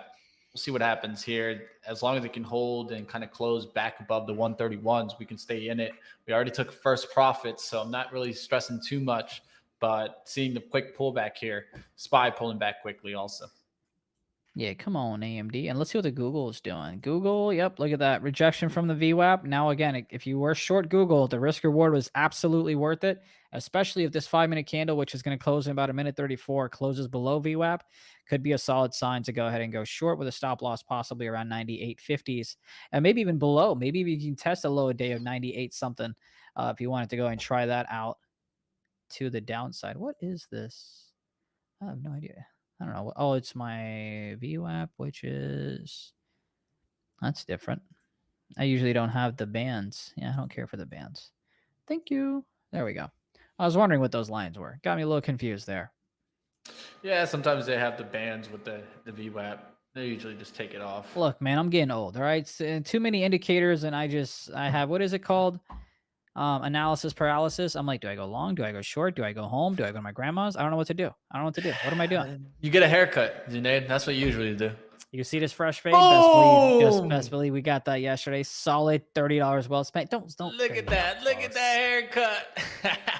I was scared, dude. I literally went, I go to the same place, and there are a couple of different lovely individuals that cut my hair, and I was like, all right, bro, listen. He's like, what? I'm like, look, I'm going bald back here. So I don't want to go too short to where it shows, but I need you to just nicely even it up. And Take he's like, it easy. And this human being, he's like, yeah, bro, you going bald. I'm like, okay, I already said that. Thank you for hurting my self-esteem a little bit more. And he's like, yeah, brother, He You probably Yeah. touched it, poked it a couple times. Here is where I was pissed, and I promise we'll go back to being serious and having the interview. After you get the haircut, they blow dry, your hair and things like that, make it look all fresh. Here's how I knew I was going bald, because I could feel the heat of that air dryer, that blow dryer on my scalp. Because like here, I can't feel it. But as soon as he went back here, I'm like, bro, why you got a heating pad on my head? Like, I don't understand why you're doing this to me. And that's when I knew I was losing hair. Hey, keep it nice and faded. You guys know it. That's how we work it, right? I mean, hey, gotta make the money in these trades to keep those haircuts that clean, right? I don't know how I look bald, man. So I gotta milk this whole being a host situation that I got going on. But anyway, it's 11:40. Let me get for my interview. Let me get ready for my interview. But Mitch, I'm gonna give you about 30 seconds to wrap up here, and then I'll go ahead and get back in. Yeah. Perfect. Sounds good. I'll let you guys know exactly what I'm doing with this NUE. You can see here, and this is why I sometimes wait for the wicks to close. The wick closed back towards the 131. That's what I'm looking for it to hold here, because if it can hold that 131, then I'm still in the trade. So we're going to see what happens with this NUE. I'm looking also at steel here in the middle, right? Look at the leader. Look for it to continue leading. And then another thing that we want to see is the market overall. If it can stay in that bullish tune, break through that 369, that's going to be a good outlook. Here you're seeing X move, right? Look how you see NUE follow it almost immediately. That's what we're looking for half the time, just for a little bit relationship play, and we'll see what happens. I'll see you like always, guys, a little bit later. Appreciate you. Sounds good, man. Take care. Thank you, Mitch, for helping us out here. And we're going to get right back to All Access. You would think I know how to pronounce the show that I'm hosting. I promise I do, but I am only human. But we've had a conversation with Dennis before. And of course, Dennis is the CEO of BioLargo. The ticker is BLGO. Dennis, welcome to the show. Hey, great to be here. Welcome back. We appreciate you joining us again. I'm glad we didn't scare you away from the last time we did this. No. I got to get the name of that hair cutter too, man. I need to know. I got a little fade here. I love it, man. Look, that's a style I hope to pull off one day. But again, losing a little bit of hair. But let's get back to business, though. Sure. This is not your first time joining us, but for the viewers that are joining us for the first time, can you give us a little bit of insight on what it is that BioLargo does? Yeah, sure. BioLargo is an innovator and solution provider focused on sustainable innovation and solutions for some of the biggest problems that face our planet, like clean air, clean water, all things sustainability. A very diverse portfolio, heavy involved in science and engineering, super smart people behind me in the team. And, we've got clients coming at us right and left. It's just an incredibly exciting time. Long development cycle. Oh, my goodness. Over 10 years. We've developed literally 7 platform technologies. We call them tools in the toolkit, right? Yeah. And so what we do is we come in with clients and say, hey, I've got some great tools. If my tools aren't perfect for you, I get some others. And if I have to, I'll invent them for you. I mean, it's a pretty unusual business that way. And we're finding the market just absolutely loves it because there's some big problems that we all face, and we're tackling some of the biggest. Yeah, 10 years is definitely a solid amount of time to kind of have that process go through it, especially in the pipelines and whatever you've done throughout those 10 years. I'm sure there's a lot of great results to show for that as well. Yes. I want to go into detail about something that's been kind of like a hot topic in 2022, if you will, and that's the PFAS. PFAS, yeah. Yep. What is it? Why is it such a hot topic here in 2022? Well, it's just, it's amazing. And the more you learn, you're going to be shocked. And I encourage everyone to kind of do an internet search, look at what we're doing in there. It's a huge industry. Most people expect it's about a $60 billion a year industry. And it's an emerging industry because PFAS are these chemicals that were used to create nonstick coatings. They were sold for over 40 years by some of the biggest names in the chemical industry. And they're literally everywhere. They're in your carpets, things like Scotchgard, Teflon, you've heard those words. But they use them all over. They use them in food processing. They use them in the mining industry. They use them in firefighting foams. And now, later, right, after all this journey of using that chemistry, they have linked the use of those chemistries to adverse health effects, like birth defects and cancer, of course. And it turns out these molecules they're so resilient to the degradation of natural processes. They're designed to last forever. And it turns out in very small quantities, things that last forever are really problematic. Your body can't handle them. Yeah. And so everybody in the world, rhetorically, okay, everybody in the world has PFAS in their body. because it's part of the living now. And that's not good. It's not good. And so in concentration, it's really not good. So, you know, you look around the world, you do your internet search. There was a movie that came out called Dark Waters. That was about 3 years ago. It's on Netflix, I believe. And it chronicles the journey of the lawsuit that eventually, like an Aaron Brockovich story, an attorney named Robert Blat took on the big boys and prevailed. And it kind of broke the camel's back and created this trailing litigation that's just off the chart. And so what happens, if you think about that, you know, right now it's so big and getting bigger. And so you say, well, how does it get bigger? Well, when the federal government comes in and says, look, we're going to test this to like 4 parts per trillion, you're talking about a grain of sand in the size of a Olympic-sized swimming pool. This is poof. I mean, it's incredibly minute detection now required. So the science is advancing. So what happens is when they tighten it so tight, no one is untouched. And so you're gonna see this PFAS thing come and come and come. The second day in office, the Biden administration pegged it as one of the top environmental concerns for his tenure, of course, but even more probably for the last 100 years. That, you know, people say contaminant of the decade. How about contaminant of the century? I mean, this is not good. Okay, and you know, the more you learn, it can be scary. The good news is it doesn't have acute toxicity. It has toxicity and chronic long-term exposure because it bioaccumulates. So anyway, we've developed a system, right? So we started about 3 years ago. We've got a system called the AEC, which is a concentration technique. We made a decision to focus on becoming the most efficient collector. A lot of companies are working on destruction. Destruction is a whole nother game, right? Our engineers and our team has been in the remediation business for 20 and 30 years of their career. And when we looked at PFAS, we said, you know, and it starts this way. We say, what would you do? What would you do? And next thing you know, it's an invention and a technology and then a whole strategy. And I remember the head of our engineering group, Randy, he says, well, the government's going to control the gate for the people that are doing destruction. And he said, so you get into this go, no-go scenario of significant investment in R&D to then be in a spot where the government's controlling the go, no-go. We don't have that issue. You know, this is an issue of simply collecting. And then destruction, you know, the answer for destruction is we're going to do what the government tells us to do because that sets us free. And of course, we've got some really great designs for destruction as well. But we're going to wait. We're going to wait until the market really takes a position that the government approves. Anyway, we got our first client. It's a whole, I mean, we've got a whole journey story here, but we've got our first client signed up. It's a big one. Yeah, it's a big one. And we've rolled out now the entire solution plan to the market. Last week, we were at a conference called WEFTEC, WFTEC. That's the Water Environment Federation. It's the leading trade show for the water industry. And we presented our design and our plan, and we have a swell of activity. You know, at one point we said we've got, you know, something like $100 million worth of projects sitting on our desk. It's more than that. Now, I say it carefully because you can't swallow all that, right? What you do is you find the ones that are early adopters, you find the ones that are ready to go where we're ready, and they start small and they get big. And the first project could easily top $5 to $7 million annually for 10 years. That's one project. And for this small company with all this talent, those are some pretty big numbers. And so we're extraordinarily excited.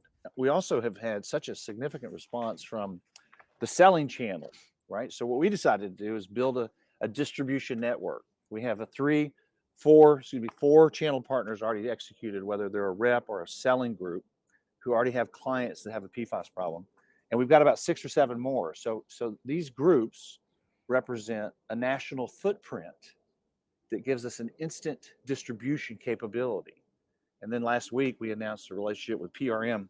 That's out of just outside of Durham, North Carolina. That's a contract manufacturer group that also can support our infrastructure as we really grow, because we're talking about dramatic growth. And so PFAS, right? We believe that this solution has a chance to be recognized as best of class. In fact, at the conference, there was a research group, independent. We weren't even aware. We were sitting with one of our strategic partners, and they said, hey, Dennis, you know, they're talking about you over there. And I said, not me, the company. And I said, well, what are they saying? They're saying, it's really good. And so I walked around the corner, and sure enough, there was an independent research group pegging us as a front runner in the PFAS industry for collection because we're ahead of the curve. And we've got a great idea that has patent pending and all this proprietary knowledge. And what it really points to is that we've got a novelty of value, right? We're 1/1000th the waste stream for disposal of the conventional techniques. And I want to point out our first customer is replacing incumbent technology to put ours in. And so, because sometimes people come in and say, well, you're too late. People are already installing this other stuff. Well, guess what? It's not going to carry the day, right? There's a huge market opportunity. And so we think this is one of the biggest catalysts in the company.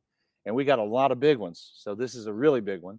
Yeah. But we're witnessing such an incredible demand.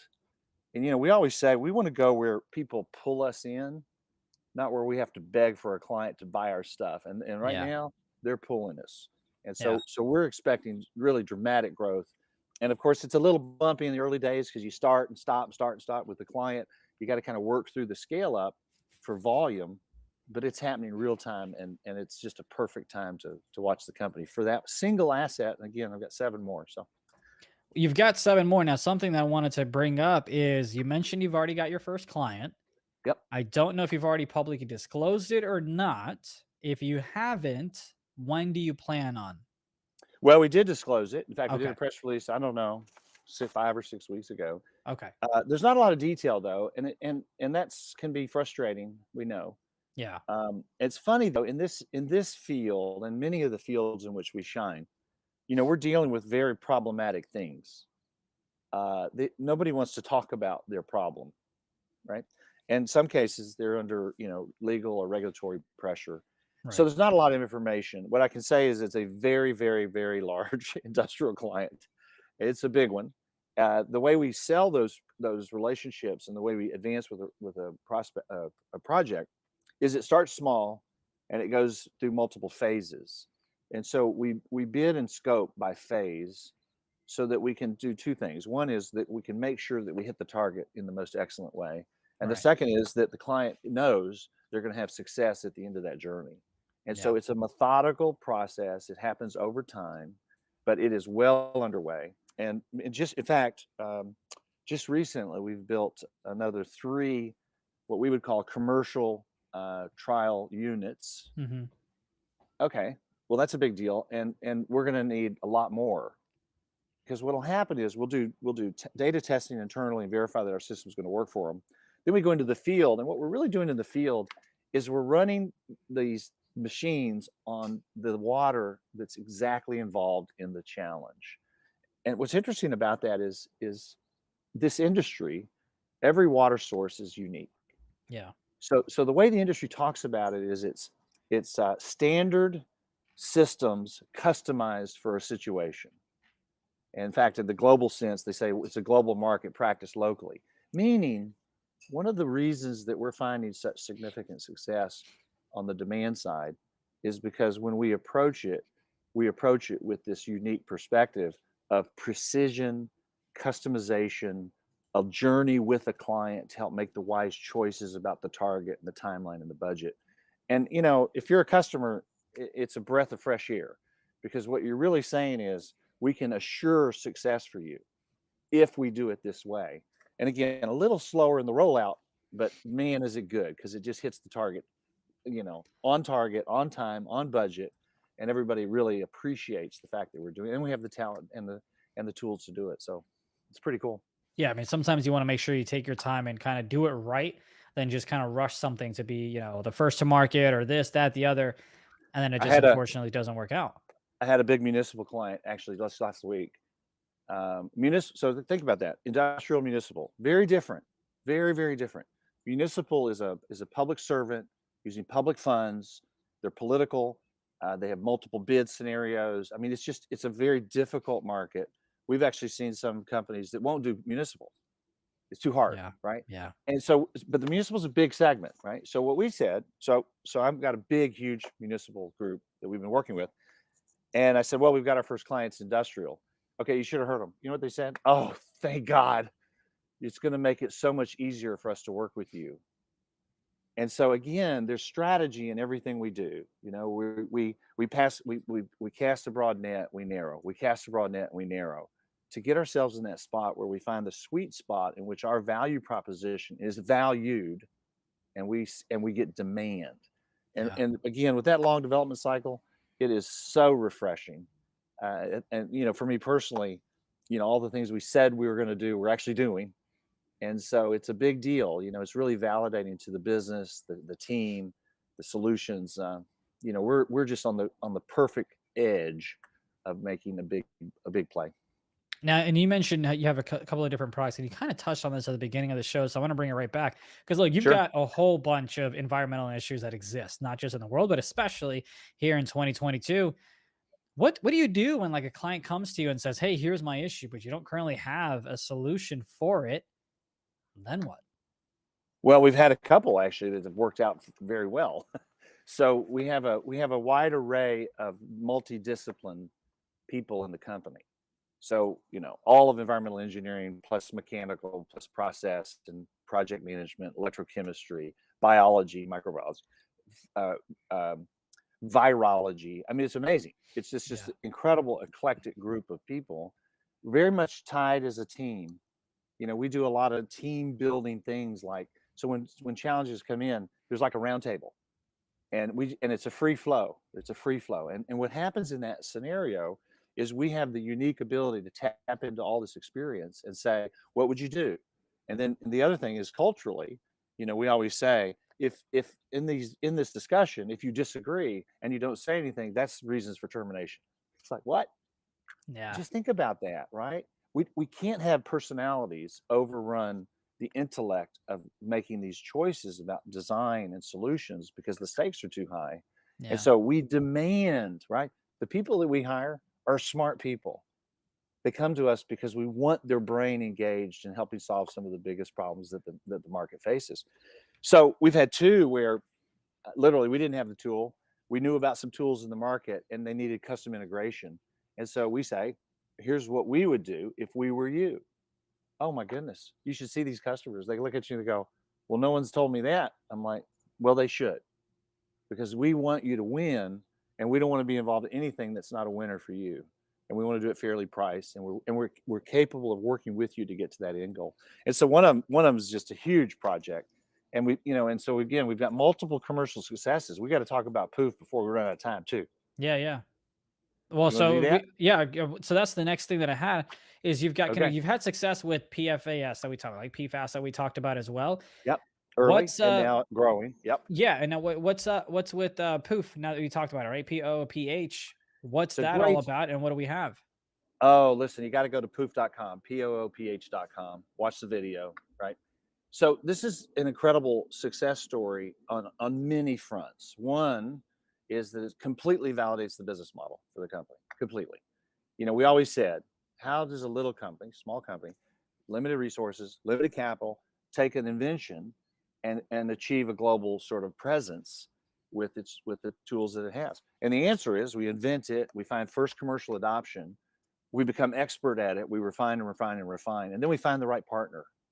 And this is one of those scenarios. So over 10 years of work, 8 years in the field, establishing the gut wrenching process of building a market share in the industrial space. And in that journey, we truly became expert. We knew our science. Now we know everything about it. Manufacturing, the choices, the safety. We have the data to support. We've done all the work. We've done deployment systems, literally dozens and dozens of different deployment systems. So a group called Ikigai created a brand called Poof. We made a business deal, and the business deal is pretty simple. We are the supplier, so we hold on to supply chain. We sell to them at a wholesale rate. We make a margin, a markup over cost as a margin. We could receive a small royalty on the use of the technology for the license, and we bargained to become their partner in the brand at 20% of the equity upon exit when they decide to sell it. Their business model is really simple. Ramp it up to about 100 million, sell it between 3 and 7x. 3 and 7x. And you Okay, get so their 20%. vision is, oh yeah. So I'm predicting that we're going to get a big one. We're going to get a big check, and that check's probably going to be, we don't know for sure, probably in excess of 50 million. Okay, so understand the stakes are very, very high. And what they've done is unbelievable. First of all, their specialty really is about branding. Yeah. And the team is excellent and they're creative. And they came in, they said, you know, what we got to do is we got to have a compelling value proposition and tell it in a way that gets your attention helps you understand the value proposition, and translates to a buy decision. That's what they do. And when you look at their career, they've been involved in massive brands like Febreze and Swiffer and Copperfit. They've launched and successfully managed national branding throughout a 30-year career, right? So we've got this 30 years of engineering and science. They've got 30 years of building brands. Oh man, do we need each other? And so what they bargained with us for is to receive the national, international, and global rights as the exclusive pet product brander. And they have the exclusive right to use our chemistry, which is the number one performer. Again, number one performer. So the value proposition is really simple. Complete odor elimination, safe, easy to use. And we've proven all those claims that they make in their presentation. Well, they launched the day after Christmas. They're over 100,000 now a day in sales, 100,000 a day. They've got Walmart scheduled to go start live sometime in November. We're always a little hesitant on the dating because Walmart controls the dating. So they might move you, okay? Right. But it looks like November. At first it was late October, early November. But we're just so for the, so everybody knows, we're building the inventory now. Yeah. Okay. So we're in cycle with Poof, building that inventory and ready to launch in an initial store rollout. That's the way that works. I can also say that they've got another major national, international distribution channel, major retail already in the works for number 2. Some of the big names you'd expect. That's their business. They're going to be announcing those things. But when you forecast forward, this is a forecastable asset because our partner's so good at forecasting, hitting numbers. And so they're doing it, and they're getting a significant return on ad spend. Basically the model is put $4 out in put $1 out in advertising, generate $4 in revenue. Okay. Yeah. So the more you spend, the more you make. Okay. And they're doing it. And when you see that infomercial, poof.com, go POOPH.com, it says poof, right? And they go through this whole pitch. Once you see it, you're not going to never unsee it, because what happens is it's all over the media. And so I'm getting text of people that says, oh my gosh, it's on, National Sports Network. Oh, it's on the news. Oh, it's on the airplane. And what they're doing is they're saturating an awareness of this incredible product that does something that no one else has been able to do. And therein lies the invention mindset at BioLargo come to reality in this merchandising campaign that sets forth the key value proposition: safe, complete odor elimination. It's a great technology play. And remember, we still own the technology for all the other applications. We're heavily engaged in industrial, and all that work is continuing to rise up as we secure bigger and bigger accounts and the word gets out. And so this is the science that also spawned the core ingredients and the technology, spawned the creation of a medical company. I mean, it goes on and on and on. That's what platform technologies do. So. Yeah, I appreciate it. Again, I was just, looking to my screen so I can bring this up. Looks like it's on Amazon. It's got nice ratings here as well. And of course, like you mentioned, Walmart sometime in November, and possibly the announcement sometime in the near future of any other national and international stores. Oh, everybody should try it. Listen, I mean, look, it's incredible. If you got a pet, you can wipe down the skin folds, and they've got a little picture of a bulldog where they wipe the skin fold of a bulldog and with this cute little Frenchie. And it really is, it is a catchy, a high value product that's safe, right? So many products that are put out in the consumer marketplace really aren't good for you. I mean, they got a bunch of junk in them. None of that right here. So the company's just so well positioned. And again, I always pinch myself because it's so good, and the prospects are expanding so fast. I think our biggest challenge actually is going to be managing the growth. I mean, it's a good problem to have. Well, we were working so hard to get our first customers, and now we have so many. You kind of look at it and you go, we better hire some people. I mean, we got a lot of stuff coming at us. And so we're always in that chicken and egg, right? So that'll be the next challenge, is to manage pretty aggressive high volume growth. We'll also have our numbers for the quarter out soon, for last quarter.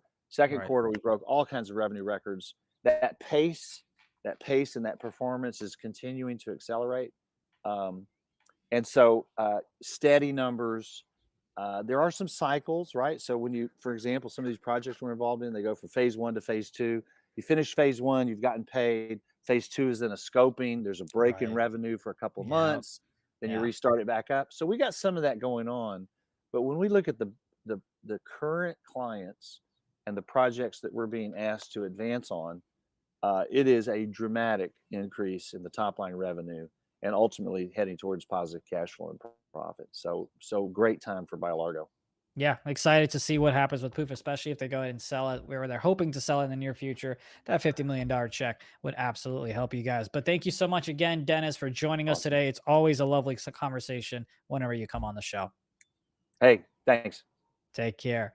And that is Dennis, who is the CEO of BioLargo, ticker BLGO. Some exciting stuff. I mean, definitely if you have a pet, I would recommend it. Looks like they got a lot of nice reviews here. The commercial I got a chance to check out before the show started, and that seemed intriguing as well. But again, I want to thank all of you guys for joining us for All Access here. And we, want to continue bringing these conversations straight to you so that you can hear from the executives, the CEOs, the CFOs, the founders, and everybody that's involved in moving the needle in these companies. We want to make sure you go ahead and get a chance to hear from them and, get to ask some questions and things like that. But once again, thank you guys for joining us for All Access. We'll see you next time.